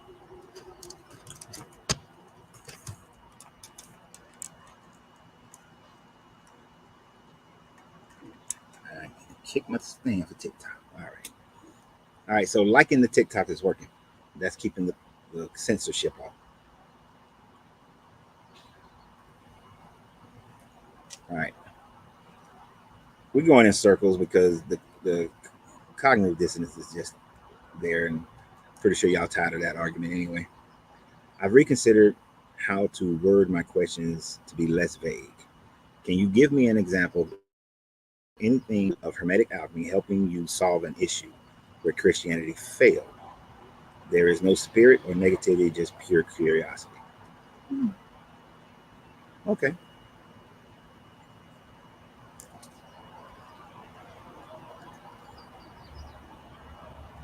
Give me a minute. Because I have to make sure that what comes to my mind is a failure in Christianity. Right? That it can't be.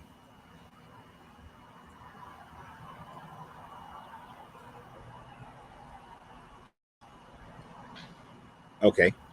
So in Christianity, it tells you that the government that you are born under is the government that God decided for you. And you are supposed to pray for that leader and respect the laws of that. That's according to Christianity, right? In Hermeticism, the law of mentalism allows you to think about what type of system you desire to live in, what type of laws you desire, and if the person is not facilitating those laws, either remove that person or move to another country of your choosing, not a country of your God's choosing. So mentally, you can come to that realization, whereas in Christianity, you're supposed to stay in that country under those laws, and you're supposed to abide by those laws. So when slaves ran away on the Underground Railroad, they were not following the laws of Christianity, but the Hermetic law of raising your vibration, because on the pole of slavery and freedom, you want to vibrate more towards freedom. You commit action and loathe the leaders. You commit actions to move you towards freedom, and you have to not abide by the Bible in order to do that, because the Bible says for you to stay in that government, live under those laws. Those laws say that you were a slave, you're supposed to stay a slave. Women who fought for suffrage, women who fought for the spousal abuse laws were supposed to stay under those laws and not fight against the government that they were was under, and follow the laws of that government. So anytime you go against the governmental laws that you're born under, you are opposing Christianity. You're opposing the Bible. You're supposed to stay there, love that, pray for the leaders of that.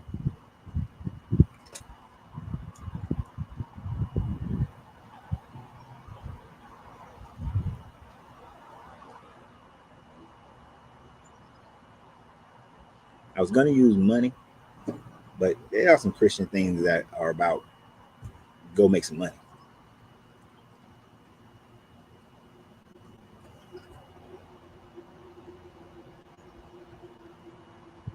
My spirit is not corrupted, sir. My spirit is much better than most Christians. My being, who I am, is better than most Christians.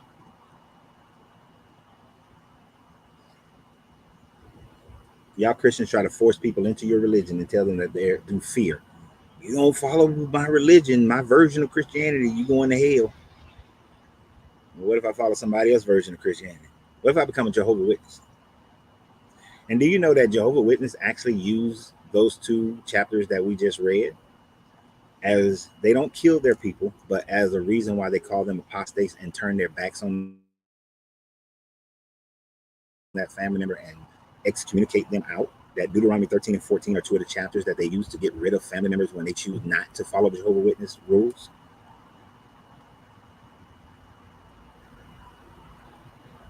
Oh, you're not talking about me directly.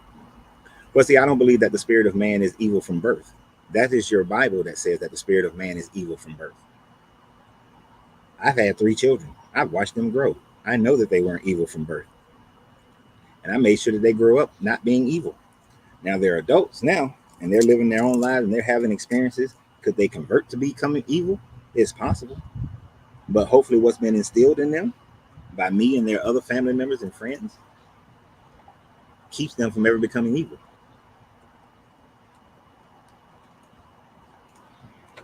But they all living their own life. And all I can do is try to guide them in their adulthood.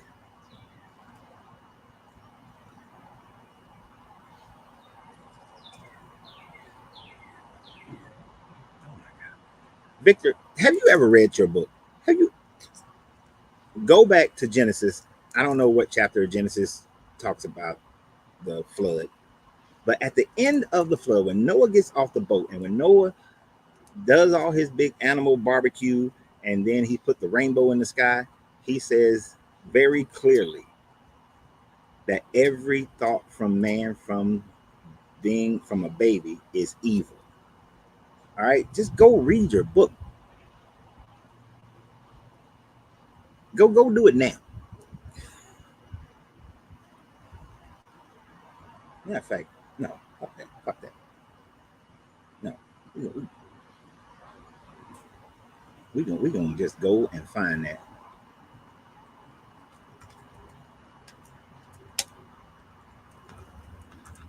Let's just go find it. Let's just go find it.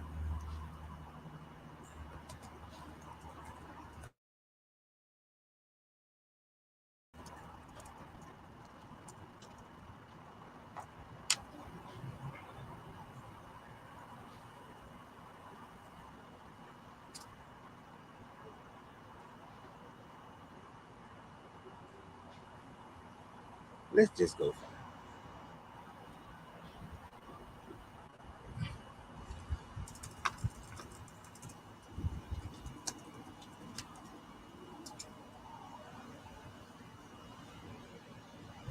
Okay, hold on. It's not. It don't want to just send me straight there through my Google searching.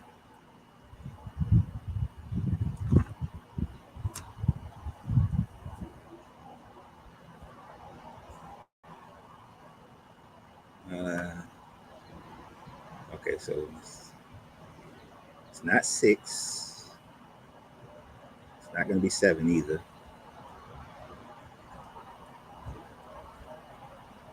Y'all give me a minute here. Give me a minute. Give me a minute. Give me a minute. Give me a minute. Because this is just a perfect example to me of how Christians don't read their book.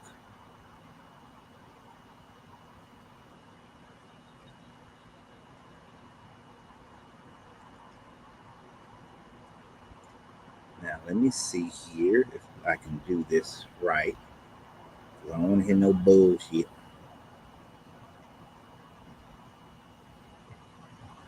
You know, I've done this before where I brought something up on the screen.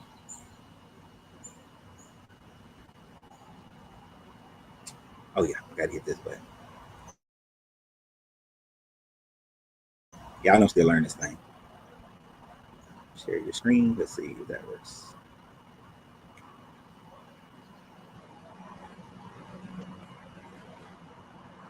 Let's see how well y'all can see that. Y'all can see that. Good, good, good, good, good, good, good, good, good. What does it say? Read that part right there. Where are my glasses? Where are my glasses? And Noah built an altar to the Lord, and looked for every clean animal, bird, and offered the burnt offering to the Lord. And the Lord smelled the smoking aroma because he liked his barbecue. And then he said in his heart, I will never again curse the ground for man's sake, although the imagination of man's heart is evil from his youth.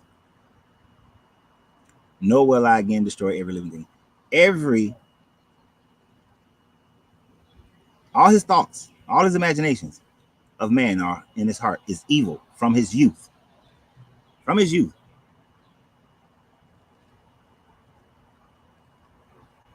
Y'all don't read your book. You claim you read it, but you don't. You spout out stuff because it sounds good to you. It makes sense. You wouldn't want to believe in a God that says that every thought from man, from his youth or from his birth is evil. But it says it. But y'all just don't go read it.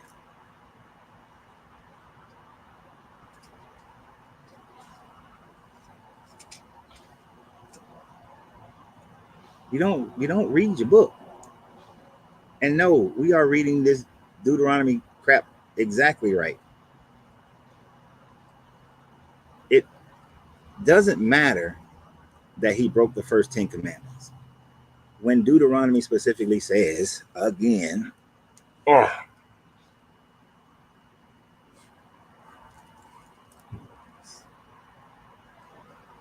that he specifically says that you are to follow all the laws. Oh, oh, oh, oh. What was that? Like Deuteronomy? I can't remember if it was 11 or 12.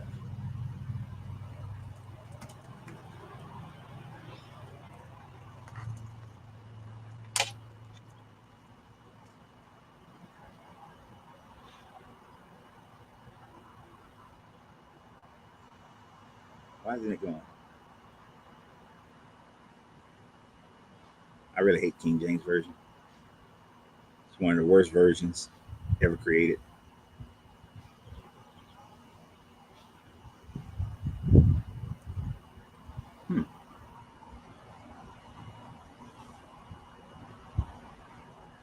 Did I not spell Deuteronomy right? I could have sworn I spelled it right, but we're going to see. All right. Maybe I didn't spell it right.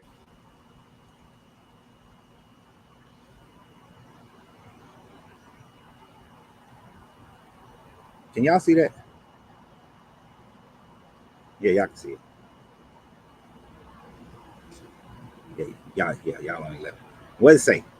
You shall therefore love the Lord your God and keep his charge. Keep his charge, his statutes, his ordinances, and his commandments always. Always. Always.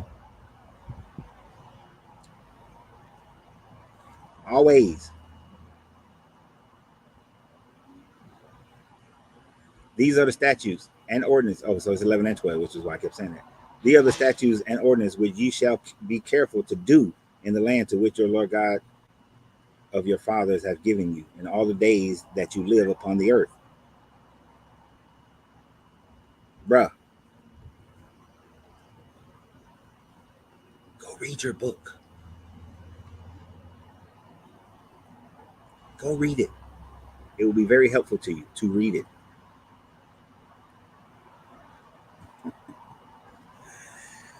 Oh, if you don't understand why they were created, it doesn't matter. Your God said to keep it. What's so hard to understand about that? What's so hard to understand? You supposed to keep it. That's it. You're, as my guy Dan McClellan would say, you're trying to renegotiate the Bible to make it fit into your modern day narratives. It clearly says, am I wrong, people? Did it clearly say that you're supposed to keep all of it?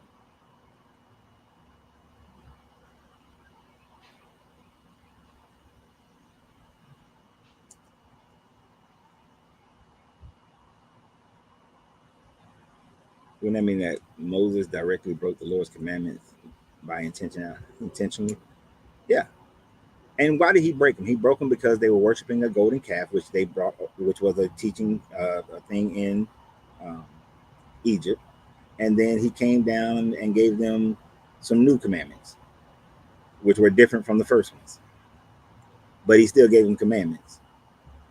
And none of that matters when in 11 and 12, they both say that you're supposed to keep all the commandments, all the statutes, all the statutes, all the laws, all the decrees. You're supposed to keep all of it. What's so hard to? Am I being wrong? What's so hard to understand about that?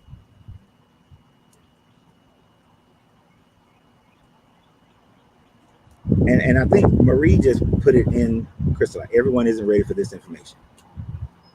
They will hear facts and say it means something else. Exactly.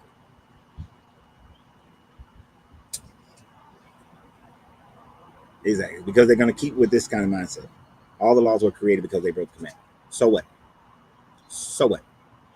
It wouldn't even, if I give you that, it still doesn't matter because they were told to keep all of them. Whether they kept them or not, still doesn't matter because they were told to keep all of them. Right? So if they were told to keep all of them, what does it matter how they came into play? What does it matter if they were able to keep them or not? The fact is, according to your omnipresent, omniscient God, you were supposed to keep all of them. I don't know where Victor is in this world, but wherever Victor is in this world, there are traffic laws. You're not supposed to break those traffic laws. Just because you break those traffic laws has nothing to do with the fact that you're supposed to not break those traffic laws and that they were created for structure in this society, right? So your math ain't mathing, my guy. Your math is just not mathing. What up, Kev? We're probably going to come see you guys on Sunday, if not Monday, Kev. But you're supposed to keep all the laws. That's all that matters here. Is you're supposed to keep them. But that's what Christians do when they go through their, or Israelites, whatever you are, when they go through their mental gymnastics of believing in this book, is the fact that they have to create a way to justify them not having to still do what they were supposed to do, what the Bible says that they're supposed to do, because they know that in today's society they wouldn't be able to get away with it, right? They wouldn't be able to get away with it. So they come up with bullshit like what Victor keep on saying, stuff like, oh, the laws wouldn't be necessary if they kept the commandments at that point. Okay, they didn't keep them. They didn't keep the commandments, but they were supposed. But Deuteronomy 11 and 12 says you're keep all the commandments and the laws. That's what your God desires for you. That's what your God wants from you. So what's so hard about you following what your God tells you to do? Follow what your God tells you to do. Now, you know that you cannot follow what your God tells you to do, right? Like one of those laws is what I talked about yesterday in Deuteronomy 25, I believe, when he talks about, because Deuteronomy is the second law, when he talks about that if a woman is found not to be a virgin on her wedding night, if the father can prove that she's a virgin with the bloody sheets, then the man is to be beaten and then pay the father back the bride price. And then he has to stay married to that woman and can never divorce her. But if the woman is found not to be a virgin because maybe her hymen didn't break, maybe he had a tiny wee, or maybe biologically she just built that way, then she's to be taken outside of the city and stoned and killed. Why aren't y'all doing that?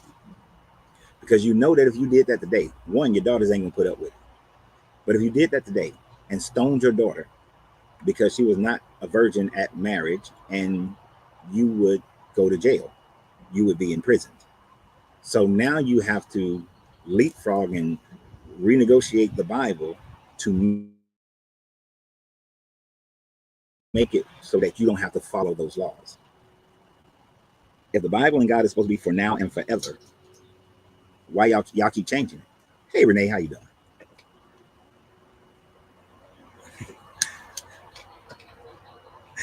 Yeah, I admit that I'm learning, but I've already learned this part of the Bible, which is why I walked away from your Bible. So that's the other part they don't want to understand. We walked away from this Bible because we learned this Bible. That that joker said my work is done here. You didn't do no work. Let me tell you what you did, Victor. Let me explain to you what you did. You furthermore convinced those of us who do not follow this book that we are in our right mind to not follow this book.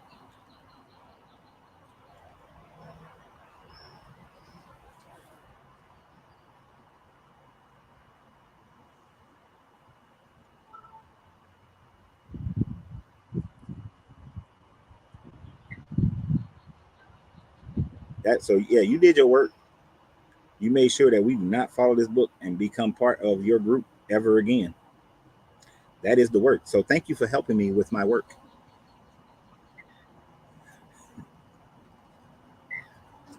You're a true Libra. It's all love. Y'all don't. Okay, so I want to make sure y'all understand. I have no issues with Victor. If Victor and I were in the same city and he wanted to share a meal or share a cigar, I'd be like, "Come on, man, let's hang out." Because I know that there is more to a person than just this, and we could probably hang out. Ain't that right? I don't know if Isaac is still on here, but me and Isaac and his wife and Angelina talked about this sort of thing for about all of maybe 5 minutes.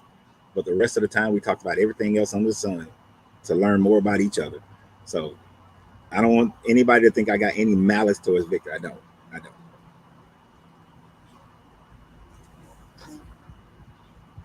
Hmm. I didn't even read this before I put it up there, but let's read it. So, what guidance can you offer for those of us here who seek the truth in your words? Breaking myself, breaking myself every day lately, and the newest teacher has appeared. Really enjoy your channel. Thanks. Um, so, if you're seeking the truth, then you have to first understand the history. But a KRS, I don't know how old you are, but KRS once said it so great back in the day. If you don't know the history of the author, then you don't know what you're reading. So go and understand the history surrounding these biblical writings, right? When you understand the history of it and the culture, then it helps you to understand what they're actually talking about and why they're saying what they're saying. And then that's going to cause you to go down a rabbit hole to see other societies that predate the Israelites and how the Israelites pulled from all these other societies to create their own version of God and thought processes on God and society and so on and so forth. Once you empty the cup of all this stuff, then there is only really one truth, and those are laws, universal laws. Universal laws cannot be broken.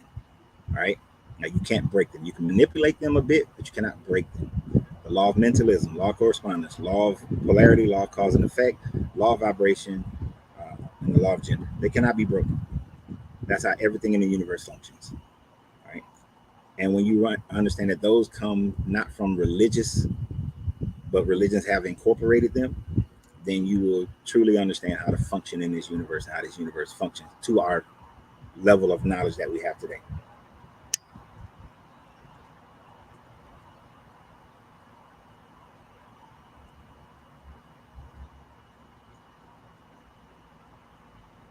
See, so I don't want y'all picking on Victor. Victor's a good guy.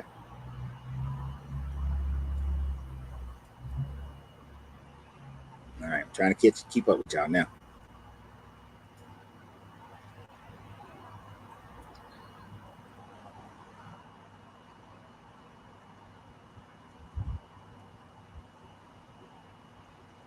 Somebody wrote something. I can't find it. The Hermetic principles are universal laws. Create something without the law of mentalism. You cannot invent nothing nor create anything or pretty much do anything without the law of mentalism. You cannot cause anything to happen without the law of vibration. If you don't understand the pole of something, and which is the truth of something, you cannot affect it through your cause and effect and your increase the vibration or decrease the vibration. Nah.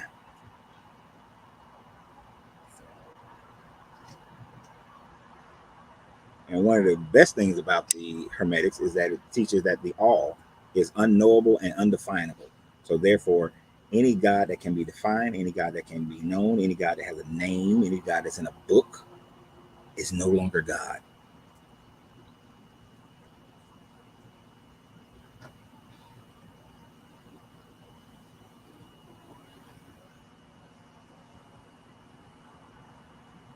Okay, let me see. I know I missed some stuff. Let me see if I can go back up. Oop, oop, oop. See what I missed here. If I can catch something.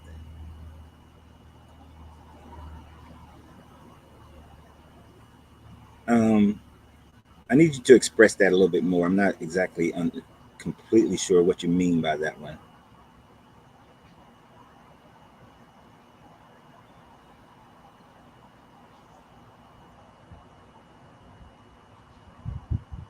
If this is what you mean, if you had to build a society, you end up much of the laws that you see here. Are you meaning like here in America?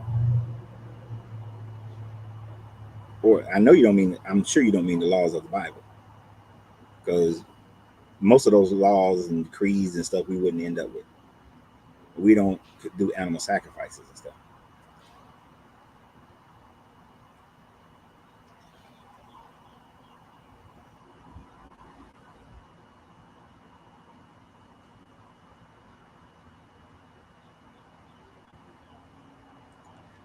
I am not as well versed in Islam, but I can tell you there, as far as no God but Allah, there's no Allah either. Allah is just as made up as Jehovah and Yahweh.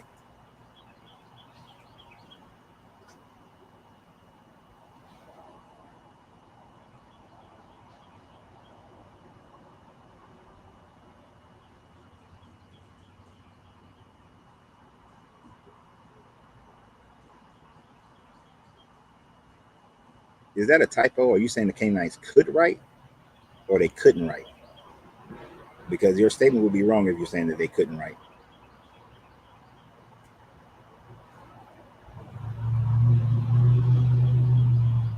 Every God is fiction.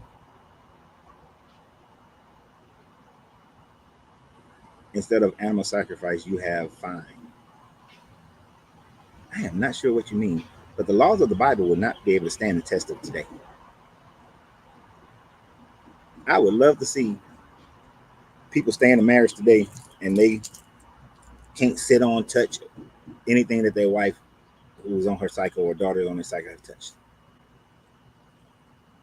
You're going to give 2 turtle doves every time a baby is born. A woman is considered unclean for 8 days if she has a son, 14 days if she, or 7 days if she has a son, 14 days if she has a daughter. You think that's going to stand up today?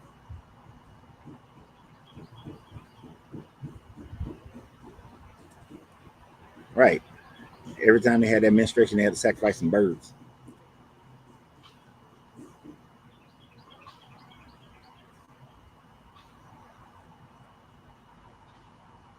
The laws we have today are man-made. Let's be honest. All laws are man-made.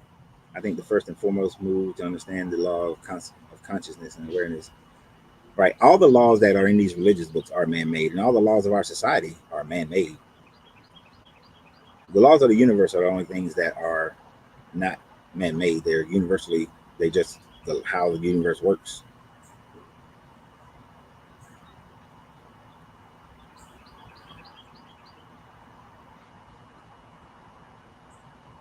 Who is Allah? An answer from the Quran. Wait, of course the Quran is going to say he is God. He is the God, the only God, and all that kind of stuff. But Allah is just the God that was created around 640 BC, 640 CE by Muhammad, who started the Mohammedans and later becomes the Islamics, the Muslims. But Allah is no more real than any of these other created gods of man.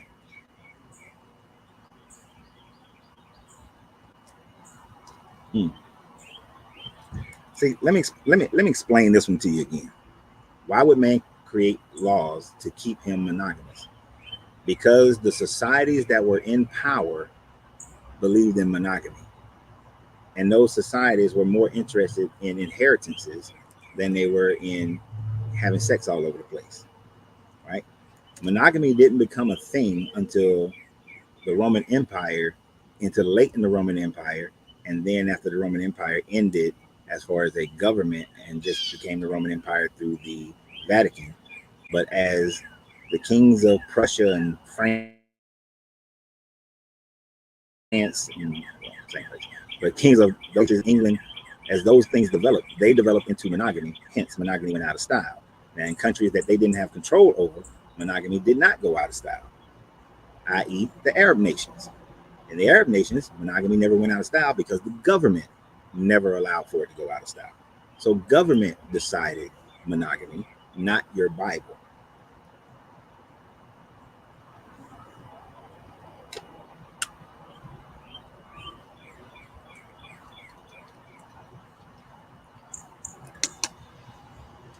Who was the first king of Israel?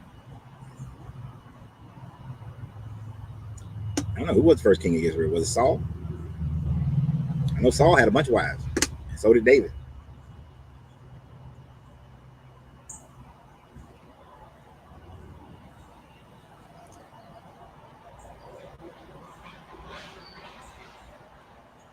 laws of the universe. Our society, our scientists try to answer them with theories, yep, in which they observe and test, because the ultimate understanding behind it is still beyond us, right? And there will always be questions. Even once we have a theory, even once a theory is proven, we still try to build on that because there are more questions to ask even after we've observed and tested and proved something to be.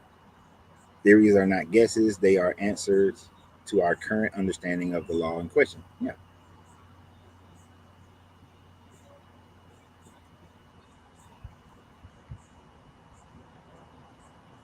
Right. Monogamy is an economic decision. I'm with you on that. Keep hitting them like buttons on TikTok and make sure that they don't get rid of us.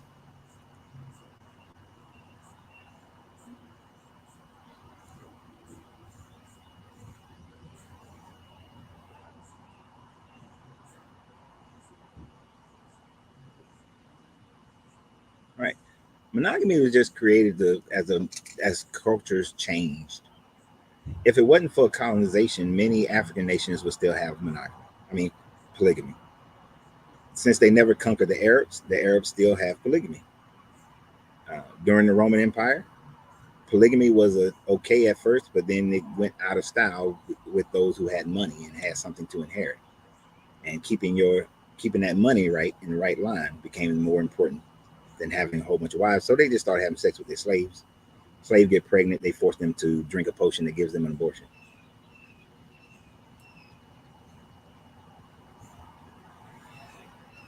Do you believe that our religions came from one base source, that people took what they wanted from them and destroyed the rest? And if that be the case, wouldn't it make every religion, in a sense, false in its natural belief? To a certain degree, yes. So, from the understanding, as much understanding we have about human migration, where humans came from, Homo sapiens primarily, uh, if you accept the out of Africa theory, then people looked around and all religions started by an observation of nature, and then they created gods because they didn't understand the science behind the nature. Once that once you are living, say, in the plains and you have no idea of an ocean, once you move and migrate to a place that has an ocean, all of a sudden now you're going to move away from that prime religion and start saying, well, there's an ocean god because there's an ocean and we don't understand these tides. There's a mountain, so there must be a mountain god. Oh, there's this thing that spits fire. Oh, it's called a volcano. There's a volcano god.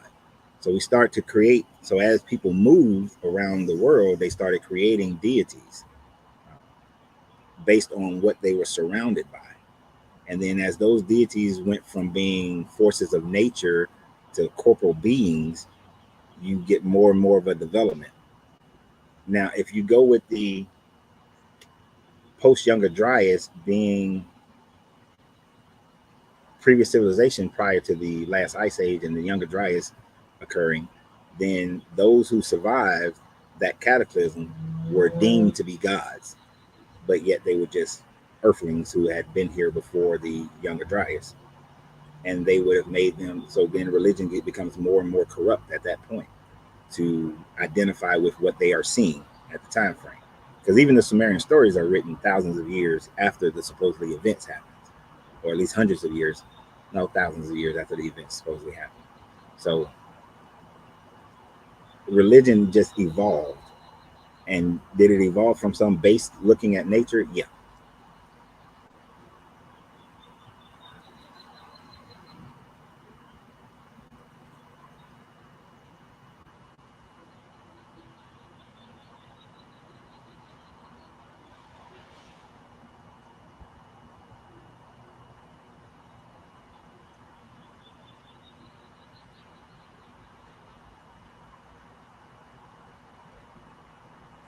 No, sir.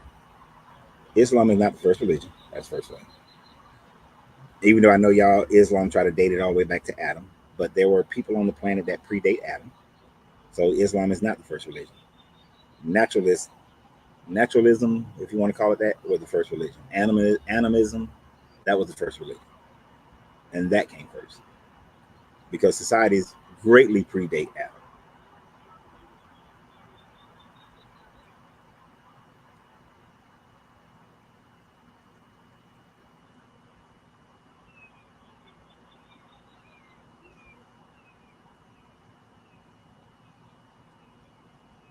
And as anything, the earliest people were henotheistic. Those people, not the earliest people, those people during the time frame that they were writing about this whole Adam guy and this Genesis were henotheistic people that believed their God was their God, but other gods also existed.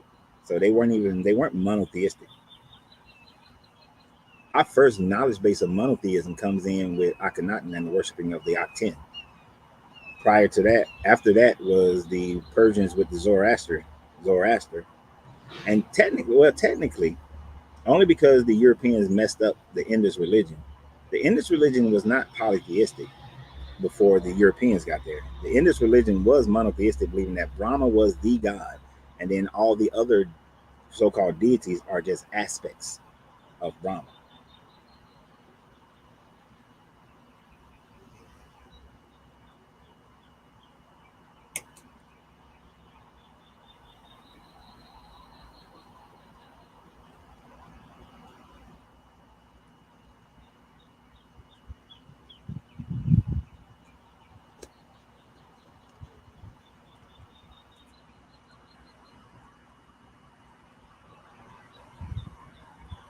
Would you say that as inquisitive man is,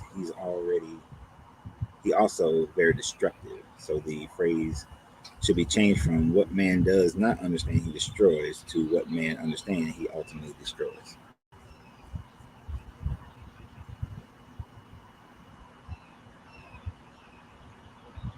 I can see that when you look at it.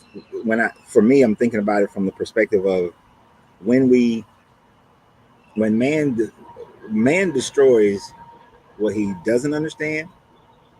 That is true, but man also destroys what comes against his understanding if it's going to take away from his power and his control.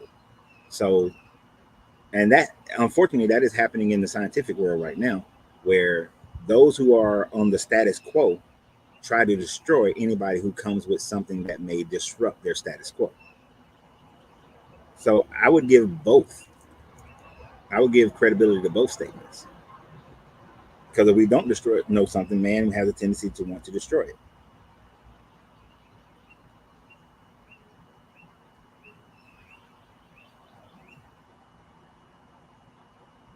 No, sir. I'm not saying that Adam's story is a fact.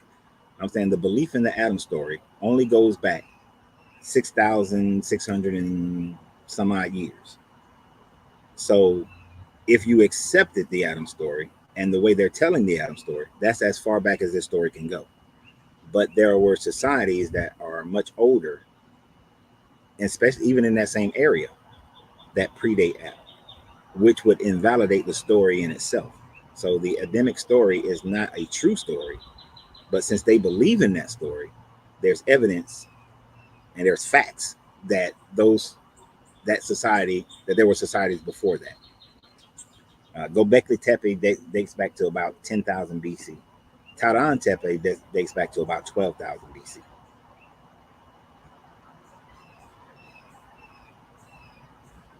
But no, the Adam story is not facts at all.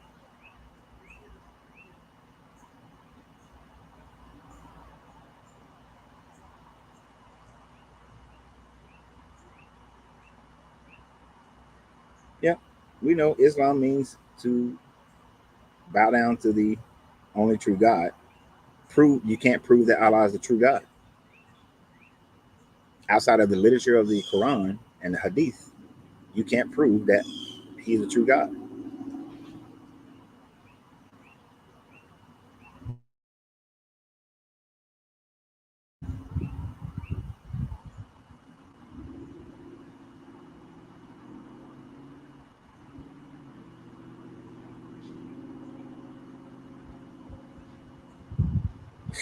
Are you saying that Gobekli Tepe and Taran Tepe is all between Genesis 1 and 2? If you're saying that, then you don't understand Genesis 1 and 2. If you did, you would recognize that Genesis 2 and 3 were actually written prior to Genesis 1. Genesis 1 was later written to try to explain more of Genesis 1, 2, and 3. So Genesis 1 was written after, is a later writing. The academic consensus is quite clear and on the evidence of that in the linguistic writing style and what it's saying.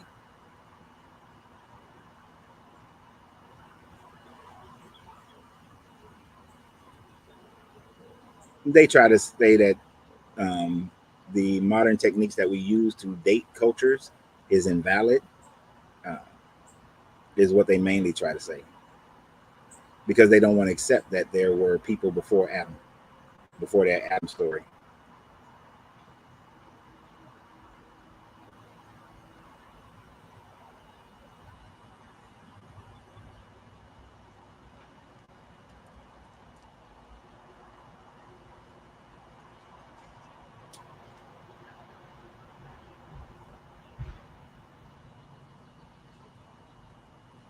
And this is a very good statement by JRO. Tectonic plates and continental drift have changed the entirety of our planet over eons. With we have no idea what the actual oldest religion are because it's been buried and lost in time. And that is a true statement. We only know what we have been able to find. And I think that we will be able to find more things, because one thing you left out from tectonic plates and continental drift is also um, extinction level events, you know, that has destroyed civilizations multiple times. The multiple ice ages we've had, you know, meteor impacts, all these sorts of things that destroy civilization. We really don't know. I think under the water, which is why I'm glad that underwater archaeology is becoming more and more popular for people to study and commit their lives to, because we will most likely find more things under the water than we will find on land, right? So there's history that we haven't discovered yet. Just like the discovery of Taran Tepe and Gobekli Tepe. Before that, oh, Mesopotamia was the first civilization in the, you know, and Mesopotamia means in between the two rivers, Tigris and the Euphrates, closer to the Persian Gulf. Those are the oldest societies in those areas. You know, they birthed out civilization. Oh, damn. Found these places up in Turkey that are older. So now Mesopotamia is not the oldest. Oh, we found Adam's calendar down here in sub-Saharan Africa. They're not the oldest. We're finding civilizations in the Americas that are going back possibly 25,000 years ago. We're finding civilizations older. John Anthony West showed that the pyramids and the Sphinx, especially the Sphinx, was built at least 25 to 36,000 years ago. So therefore, societies are older than Taran Tepe and Gobekli Tepe, which means that there must have been societies prior to the last ice age, which started about 35 to 40,000 years ago.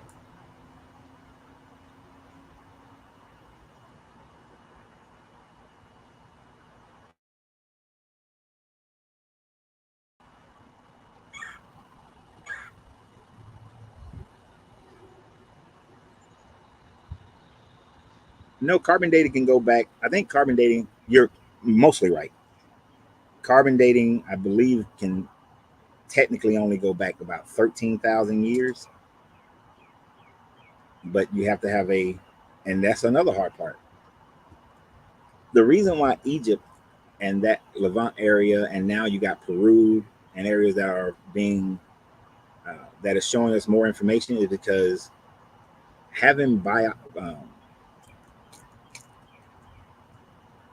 having biological matter to test is not the easiest thing that we're finding. We're finding more stones and shit like that, which you can't test those through carbon dating. But there are many other methods that are used in order to get an idea of when something was going on. When you look at ice core samples, when we look at ground samples, we can determine what was happening to a certain degree at different time frames of the Earth's life. So it's just like, I'm doing a video later about how the Tel Aviv University are using electromagnetic testing to see success. And but what they can really see is if an area was burned, destroyed through fire at a certain time frame. But they're only able to go back right now to about 600 and 700 BCE. They're not finding anything that they are testing that's going beyond that. So we're getting better and better at identifying the time frame that things happen. But what we do know is that shit go beyond 6,000, uh, 6,000 plus 6,600 and some odd years ago. Even if you accept that carbon dating can only go back 10,000 years, and things have been carbon dated to be around that age, then you know that Adam's story is just a made up story. It's a propaganda story to talk about how the Israelite people came about. It's not even a real story about how all people. They just make it seem like all people because their scope of the world was very small.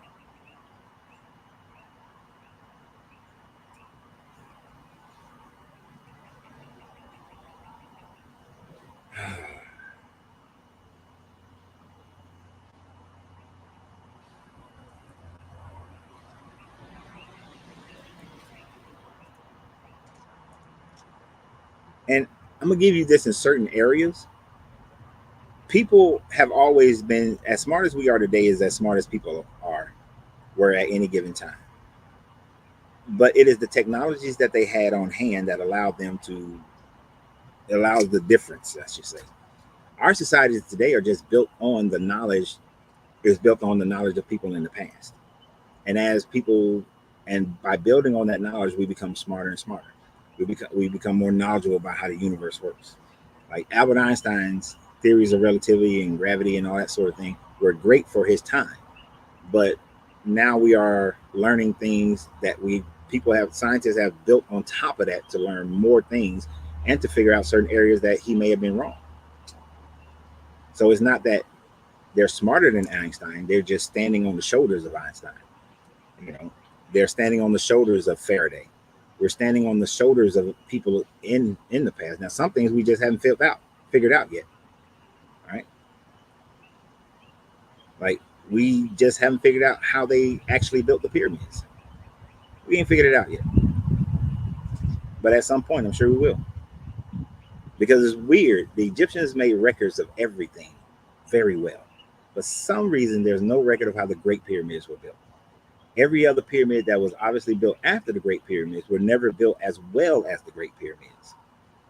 So logically, you can theorize that whoever built the Great Pyramids had technologies and understood things better than Khufu in those time frames. And so even though they tried to replicate it, it wasn't as good.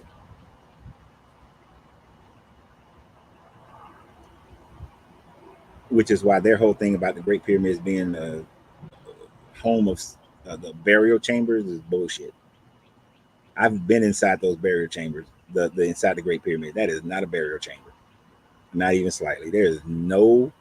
Every other burial chamber got all kinds of meta natures all around and everything, and you can burn a fire when you're walking through those. The Great Pyramids, you cannot burn a fire. There's no ancient soot. There's no meta natures, like I said. What's supposed to be the sarcophagus has no identifying marks on it. It's not big enough to be a sarcophagus. No. And I think Tesla did a good job of showing that it was a power plant.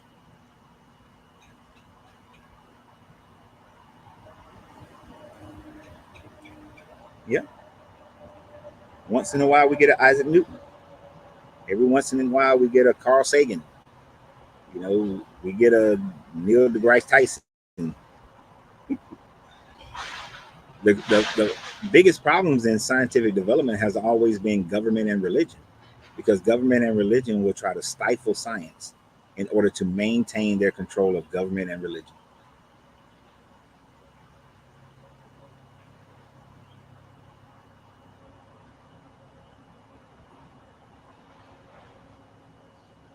Are the scientific facts and linguistic miracles of the Quran considered strong evidence? I do not know what you mean by that. I don't know the scientific facts that are in the Quran. And what linguistic miracles? Miracles in themselves cannot be proven for the most part until we understand what the cause and effect. And that's all a miracle is. A miracle is causation that we don't know what caused it. Like people are like, oh, I got the miracle. I had a miracle being healed. You just don't know what the causation of your healing was. So you just give it to a god.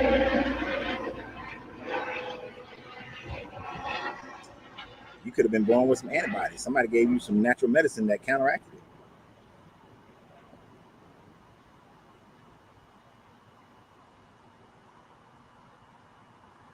Yeah, I don't think they were beacons. I think they were free. I think they were energy generators. Based on what Tesla has done and did with his tower, I think they produce free energy.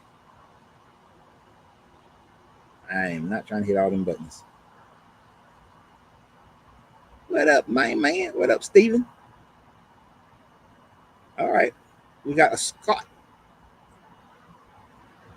Y'all may think I'm crazy, but I think the Scottish accent is one of the most interesting accents in the world. The few times I went to Scotland, I would be in a pub just listening to them talk. I don't know what the hell half of the shit they saying, but they say it with such passion.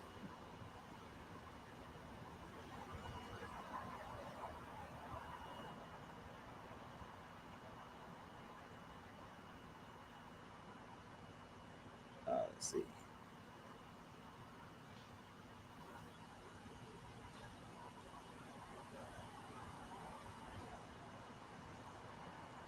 No, I'm saying there's no accurate dating beyond 10,000 years. That's not true. Uh, Ice core samples, rock samples can show us what the environmental condition was long before, that are older than 10,000 years.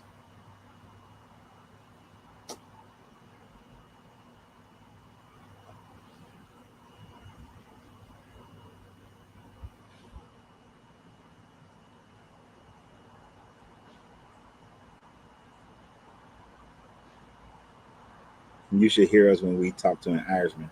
Even I don't know what's going on. I got caught up watching this show. That's a British show, and it was a dating show based on picking a person, and you meet them and you see them naked, and this little thing goes up. You see their legs and their pom pom or ping ping, and then the person decides whether they want to keep them or not. Then it goes up and you see their torso, they decide whether they want to keep them or not. They ask them some questions or whatnot. One of the funniest things of that show to me was the British people and Irish and Scottish people not understanding each other because of the accent. I don't know what that show was called, but it was an interesting show. But yeah, their conversation is crazy.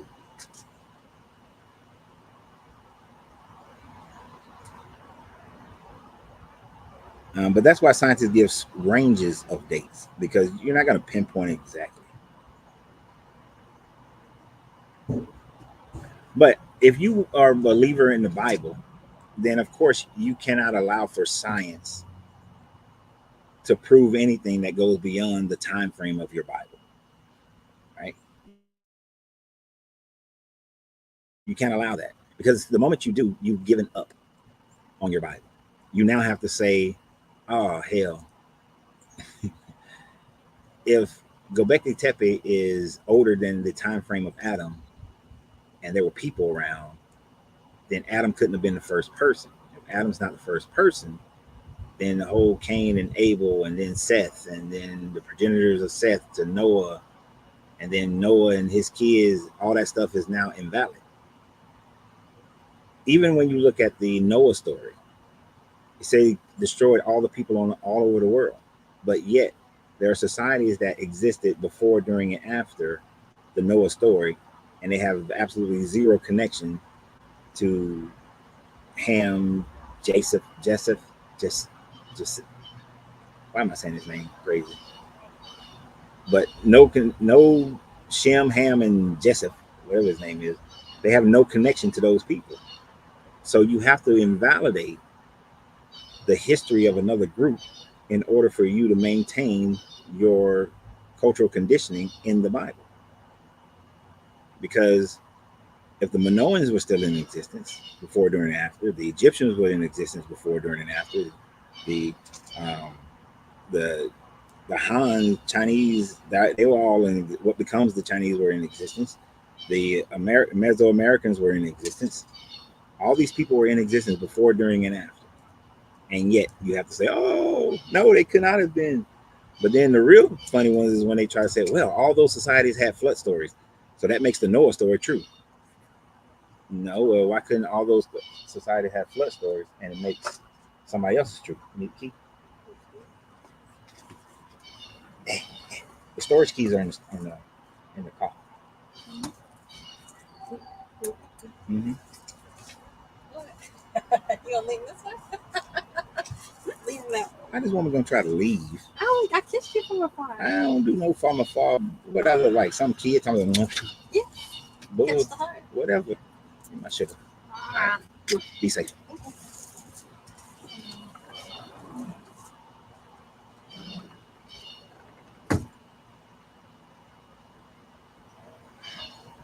Actually, sir, the Younger Dryas flood did happen where sea levels rose about 400 feet all over the world. Now, did it cover the entire planet and all land masses were covered by water? Hell no. But there was a 400-foot rise in sea level, which is why underwater archaeology is very important. But that was in around about 12 to 9,000 years ago.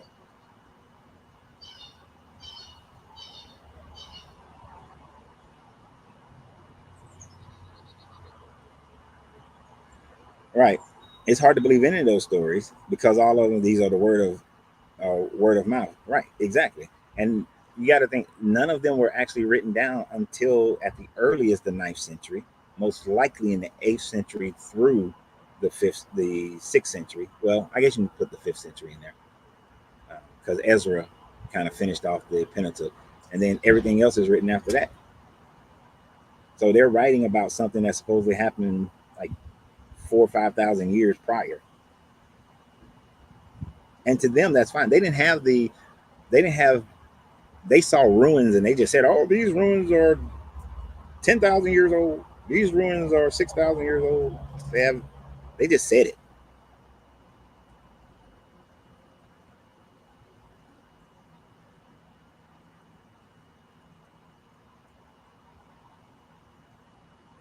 I always find this interesting that people would, I mean,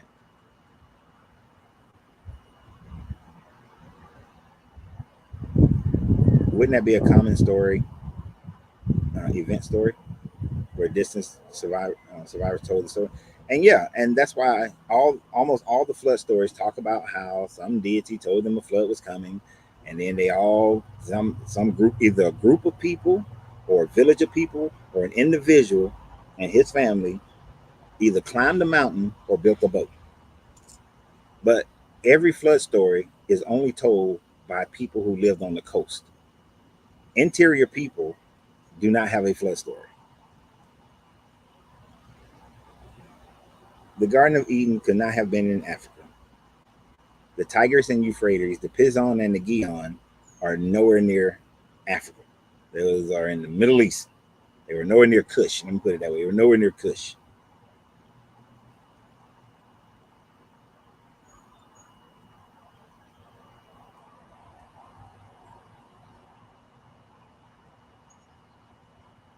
What kills me about the flood story is that you have to believe that there were no other ships on the planet that people would have used to escape the flood. You would, but that's why other people have stories where they got on ships and they survived.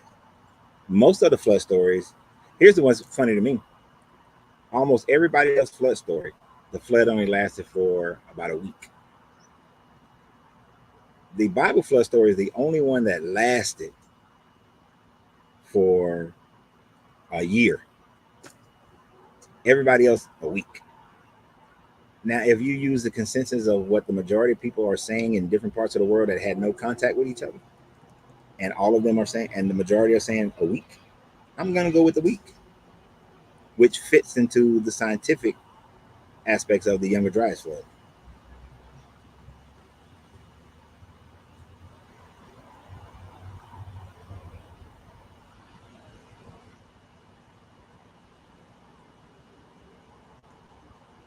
I hope I'm praying. Is that Shun or Sean? Because I'm probably okay, Mr. Crown. I'm gonna go that route. I don't like mispronounced people's names. And let's hit this one because we got to get off here real in a minute. Controversial issue that involves politics, culture, and religious factors. Some argue that The term Zionist should not be used in the religious context, it as it refers to a political movement seeking to establish a Jewish state in Israel, knowing that Palestinian Jews are the real indigenous. Others argue that the use of Christianity by some Zionists to further their political goal is from a religious manipulation and exploitation. Ultimately, the relationship between Christianity and the Zionists. I read so much that I kind of got lost in it.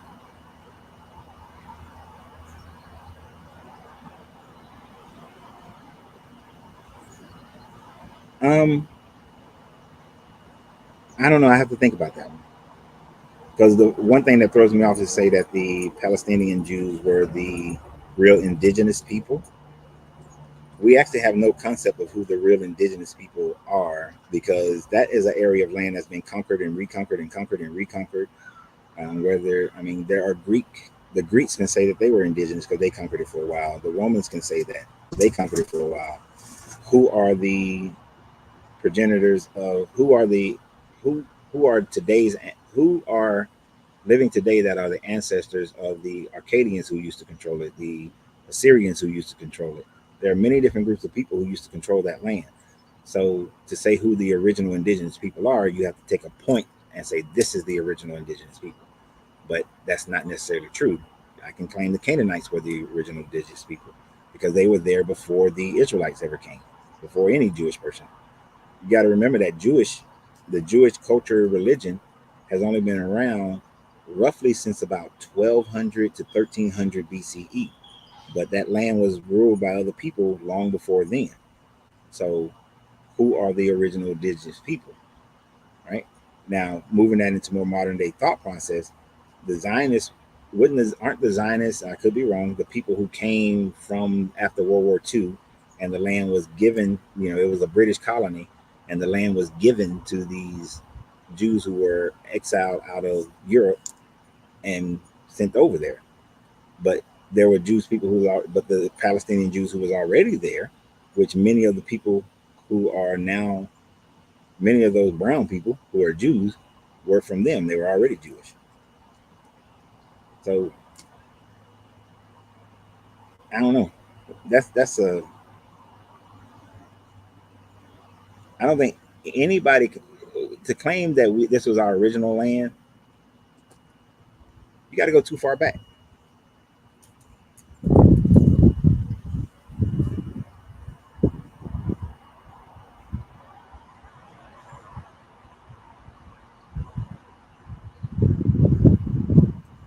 Oh my gosh, I got to see what this one says.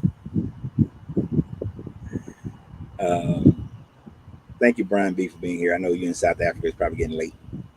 To my understanding, the flood was caused by the deportation of the moon, and the fact that if the moon was blown of this part that we live on, it would cause a flood and many other events. I thought, okay, what are you trying to say? The flood was caused by deportation of the moon. So the moon left, or I. Some people like so. There's a Zulu story and there's a Greek story that talks about a time frame when the Earth did not have the moon, and then the moon was brought to Earth's orbit. But you use the term deportation, which means to take away, right? But if the moon, and they say that in these stories that when the moon was brought, it created floods and tsunamis and volcanoes erupted and all these things because prior to that there was no tides, or the tides were very minimal, and the air was misty. You couldn't even see the sun like we see it today, that sort of thing. So you have like a different kind of scenario going on. And this comes from a lot of the hollow earth theorists. I mean, hollow moon theory, and that the moon is an artificial device that was brought to us as an observation post for aliens. So there's a lot of stretching to go with that one, but it is interesting that the Zulus and the Greeks have this story. If if this planet didn't have the moon, our environment would be completely different. And if the moon all of a sudden showed up, then yeah, it would cause all kinds of issues on the planet. Pretty much an extinction level event, since 80% of the world's population live near a coast. That's a whole lot of death and dying that's going to happen. So I sound crazy on this part. I would love to have been there to see it and to see the cataclysm go on. But I don't give much credibility to it, even though the moon is moving. I think it moves an inch or something like that away from the Earth every year. I lean more into the large impact theory when it comes to how the moon was created. You know,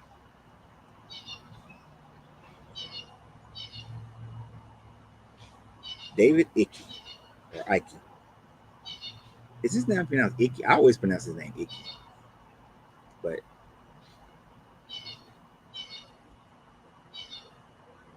he I like some of his stuff.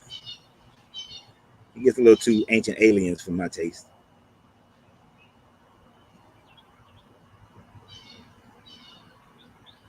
The Jews have as much right to that land as any other group today does. And to be honest, if you really think about it, because who was there before the Jews? Palestinians. Who was there before them? Christians. Who was there before them? Muslims. Who was there? Christians again, then Muslims again, then Christians again. You have time frames where the Egyptians controlled Palestine. So the Egyptians have rights to it. The Canaanites had rights to it. The Phoenicians had rights to it, which the Phoenicians become the people of Tunic, which becomes Libya. So the Libyans have rights to it. I can make almost every Mediterranean society have rights to it, because almost most Mediterranean societies has conquered that land. And the main reason for conquering that land that has always been under such turmoil, because it was a major hub of trading. It all comes down to the money, right? Who We want this land because it opened up trade routes to India, to Asia, into Africa. This is why Egypt was fought. Why the Romans had to take Egypt and needed Egypt, and the Greeks wanted Egypt, because Alexandria and the Nile provided great opportunity for trade and money and power and military movement. So there's a whole bunch of people that can take credit for it. People like to pick a time in history and start from there. And that's bullshit. You go back as far as you can go. And if you can prove your lineage to those people, great. I know my ancestors ain't got nothing to do with the Levant area and at all. So I could personally care less. I don't like the fact now. I care to the point of the genocides that have happened in that land, and that is happening right now. I mean, if we did that, then Europeans have no rights to America, none whatsoever. The Caucasian Americans who are here, they have no rights to this country. So, would people be cool with if the native tribes rose up today and started genociding Caucasians, people who have European descent? Would you say they're right?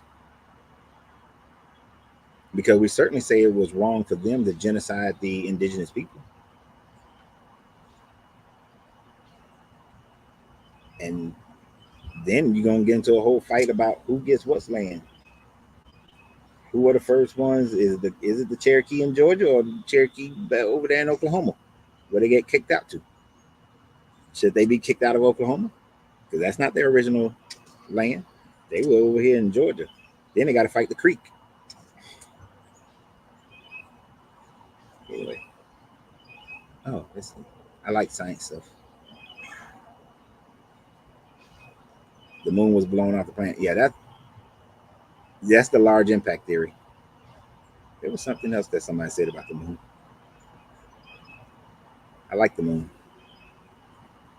The moon causes tides. If the moon left, the gravity of the moon wouldn't cause the water to rise. Nope, it wouldn't.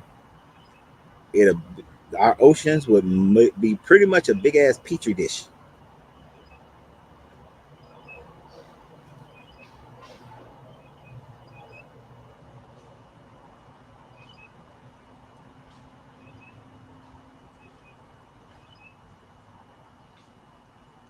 Oh, did y'all see that bumblebee for a second? Oh, he was right there. The original man is so old he has no birth record. He like the stellar system came with everything else, meaning they all came together. Right. Birth certificates are a new thing. People used to have tapestries and recorded birth. People used to record the star system, what stars was in the sky, in order to record the birth of something. But birth certificates are new. We don't have no idea how old. We have no literally. We really don't know when man started, when man was on the planet. We don't know, but we keep learning more and more.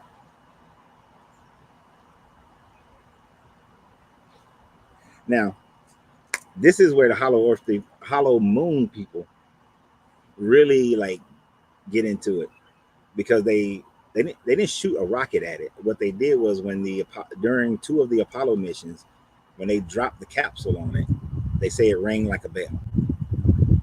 The first time it happened, it rang for a couple hours. Then the second time, they were like, "Oh shit, look at this! It's ringing like a bell." So they did it the next time with a bigger capsule with more speed. Dude, he's over there. Go fight him. He's trying to get the woman. And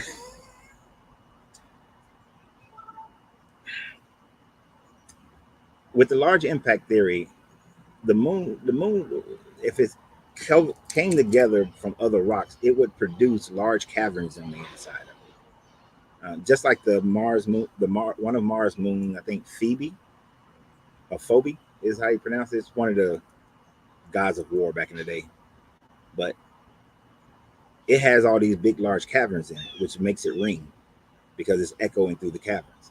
I think the moon probably, if the moon was created through large impact theory, then it would stand to reason that those rocks wouldn't have solidified like a perfect puzzle, that there would be large caverns so that when something drops on it, it reverberates.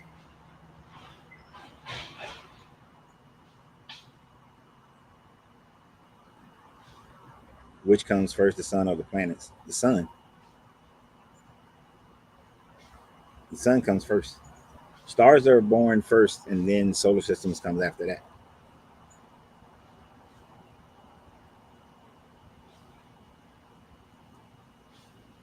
Yeah, a lot of history is done before people started recording stuff.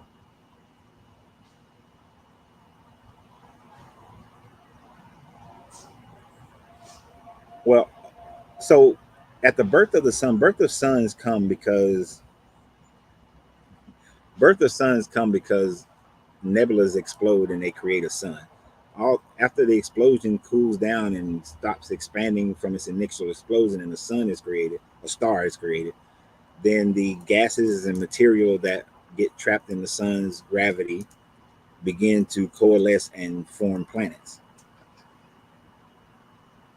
And then so the planets are formed because of the after the sun.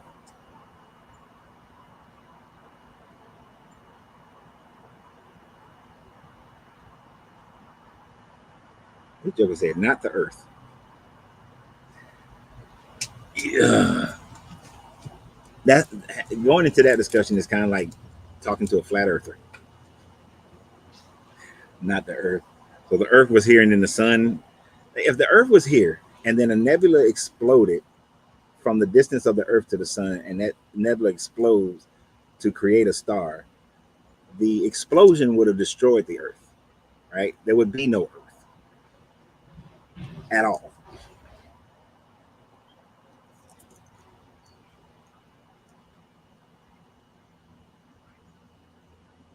This Joker said plants don't exist anywhere else but Earth because the Earth became before the sun.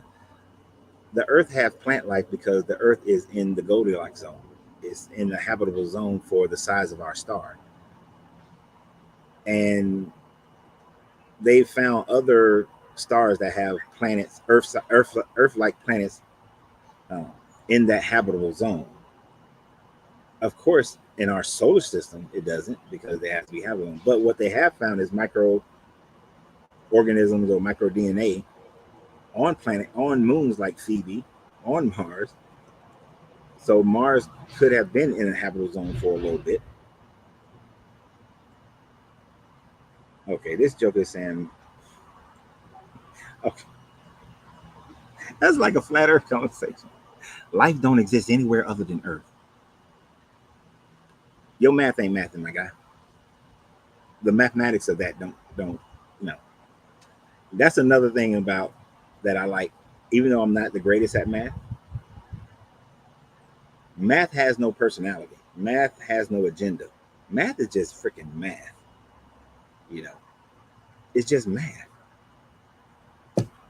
To believe that there is no other planet in the universe. No, forget our universe.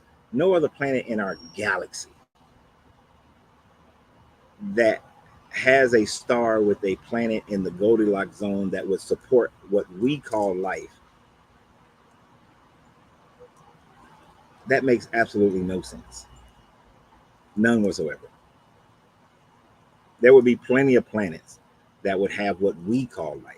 And I stress what we call life because there is the mathematical possibility that life is existing on another planet that wouldn't be able to exist on Earth as much as life here wouldn't be able to exist on that planet. But somehow life would exist on another planet. We breathe our atmosphere is what, like mostly nitrogen and carbon, I think, and then it's only like 10 to 18% oxygen. There could be life that exists on a planet where those are reversed, or where there's the different types of gases and they are able to live. But this guy's saying the Earth came before the sun. That's when you got to force your Bible to supersede science.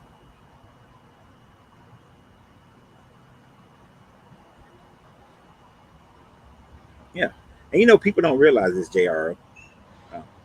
Thank everybody on TikTok. You can't see the messaging that people are putting on the StreamYard for Facebook and YouTube. But and everybody like and subscribe and share. But Jupiter is the largest planet in our solar system. Because of its size and its gravitational pull, it captures most of the debris in our solar system. And you got to understand, our solar system has calmed down greatly from what it used to be like, where there was a lot more debris. But every now and then, something gets through. Every now and then. And every now and then, some little rocking and rolling happens in the asteroid belt. And then it comes our way. Every year, between, I think it's in November, we go through the remnants of a comet. And we have the meteor shower that I can't remember what that meteor shower is called. But every year we go through that. One day, one of them big chunks gonna come and hit us instead of all the little small debris. And then civilization will be destroyed. The 1% or less of civilization that survived will revert back to, most of them are gonna revert back to some Stone Age type of society, and they'll make up some damn gods again. And it'll be something totally different.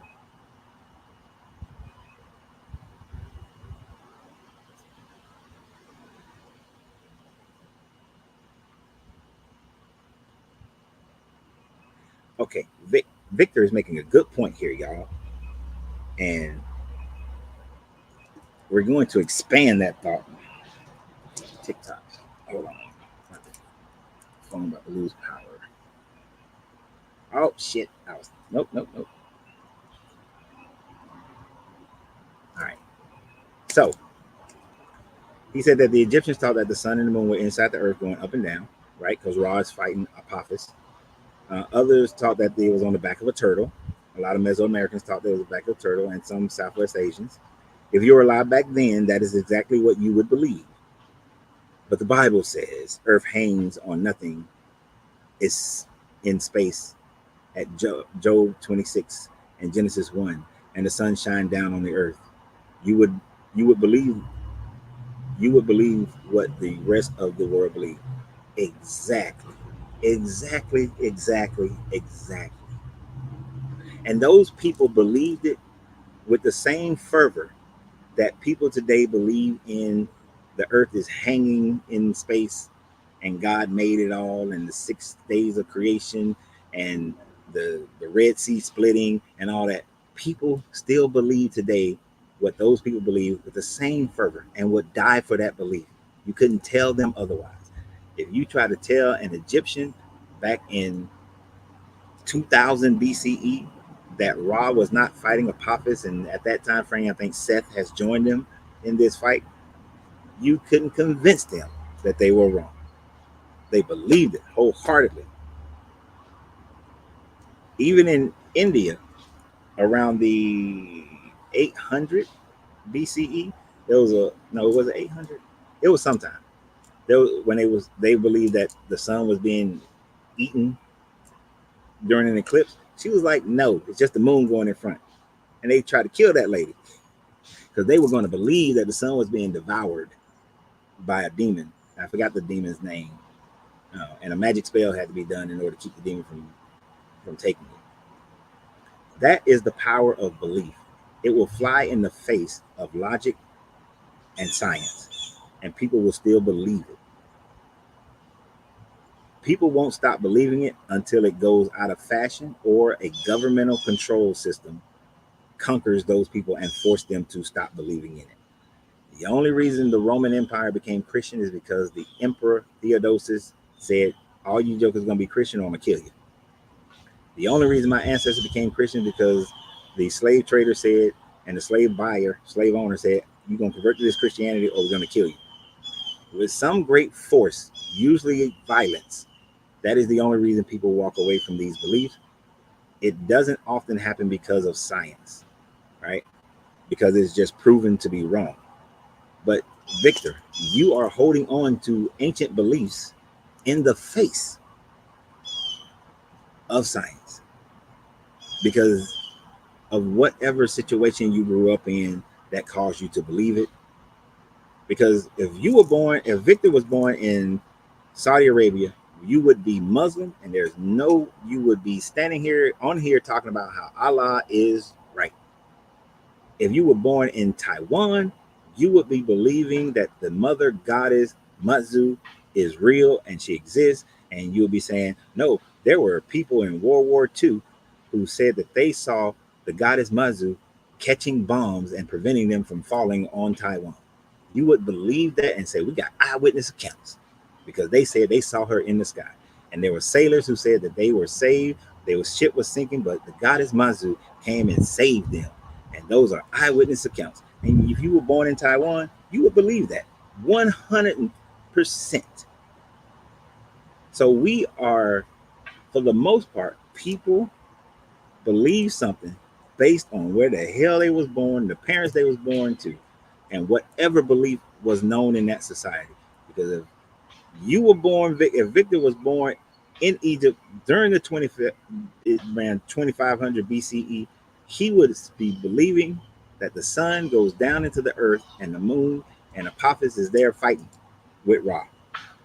And that is what you would believe. And having that, to be able to think about that, if you actually thought about that, then you have to question, why do I believe anything that I believe? Because belief is the absence of facts. So if you are free and willing to dig deeper and say, let me find facts, that's when you begin to walk away from these religions. That's when you wake up from the sleep that they have put you in, the sleep that your parents, the sleep that your culture, the sleep that your nation has put you in. And you begin to wake up from it and say, okay, I now just want facts. If it's a belief, it's a belief. But a belief is not something I'm going to run my life with.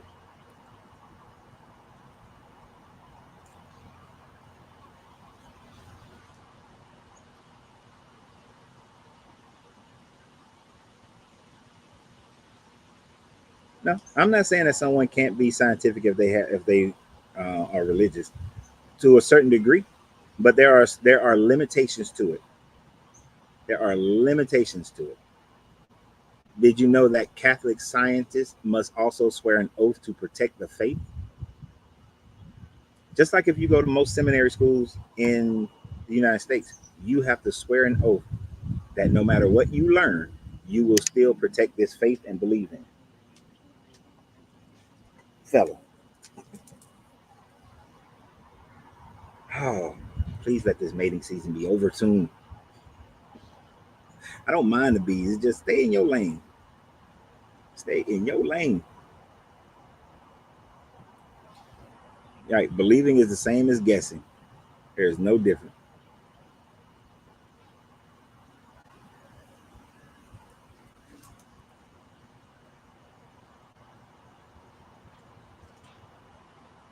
I don't know if the Big Bang was created by Catholic priests. I would have to go research that.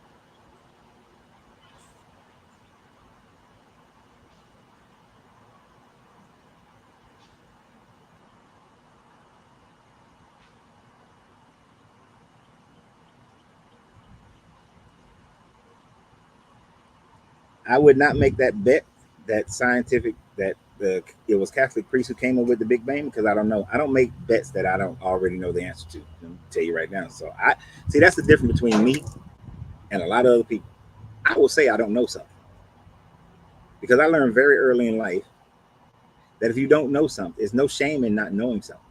There is shame in not going to research something and find out whether something is true or false before you start stating it as truth.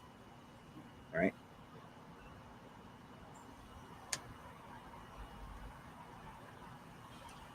So I wouldn't take a bet on something that I'm not clear on because I actually don't know who came up with the. I can't think off the top of my head who came out with the Big Bang Theory. I have no idea. So that would be a stupid bet.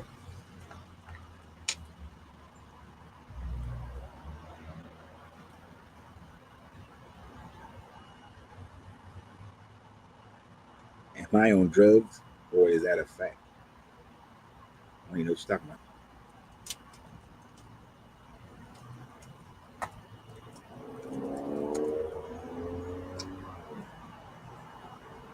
All I put was who came up with, and that thing already starts saying the Big Bang Theory.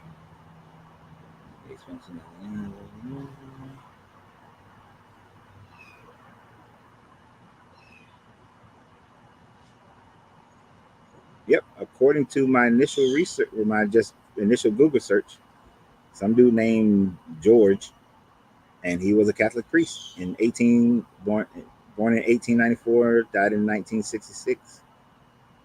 See,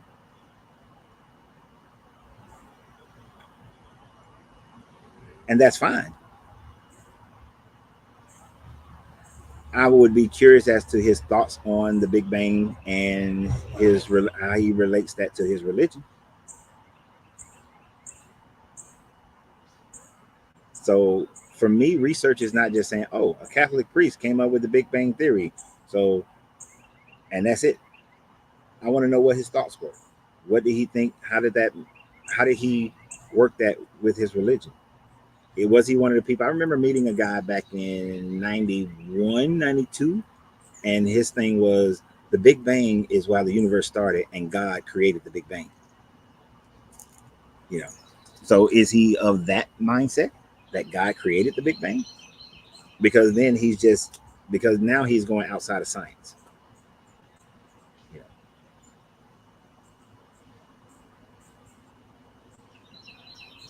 so that would be outside of if he did the God of the Gap thing at the end of it. Did he do that, or did he not? Or was he just a Catholic priest who was just like, I don't really care what y'all say about this Bible and this 6 days creation, Big Bang. People can have duality within themselves.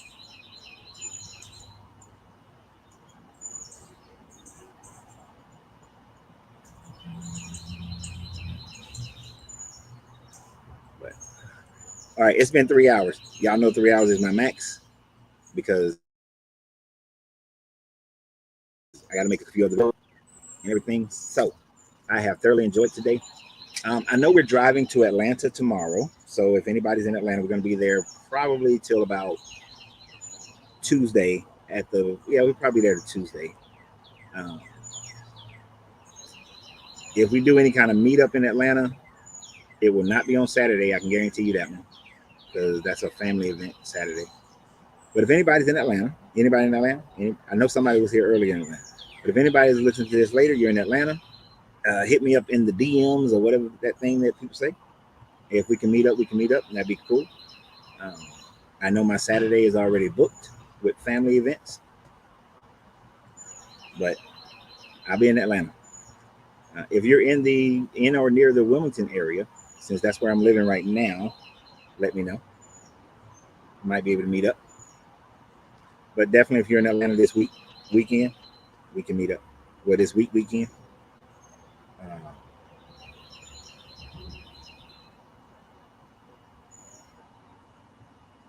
so I will tomorrow. I'm gonna do a live. Let me talk to Angelina, find out what time she want to leave tomorrow. If we're leaving in the morning, of course I'll do the live in the evening. If we're not leaving till the afternoon, then I'll do the live in the morning. So, but there will be a live tomorrow, either before we leave or once we get there. So please continue to share. It did work on TikTok where everybody was liking it, and so if people like it, then the trolls can't stop us from communicating on TikTok as well. So continue to share it, continue to share the videos, continue to like the videos, and watch the videos that I'm getting ready to produce. So y'all have a great day. Thank you, Debbie. Thank you, Victor. Y'all have a great day, and remember always that you have to free yourself to be yourself, because your greatness is non-negotiable. Good journey, good vibration. And if y'all want to keep talking on the TikTok and YouTube, y'all keep on talking. But I'm not listening.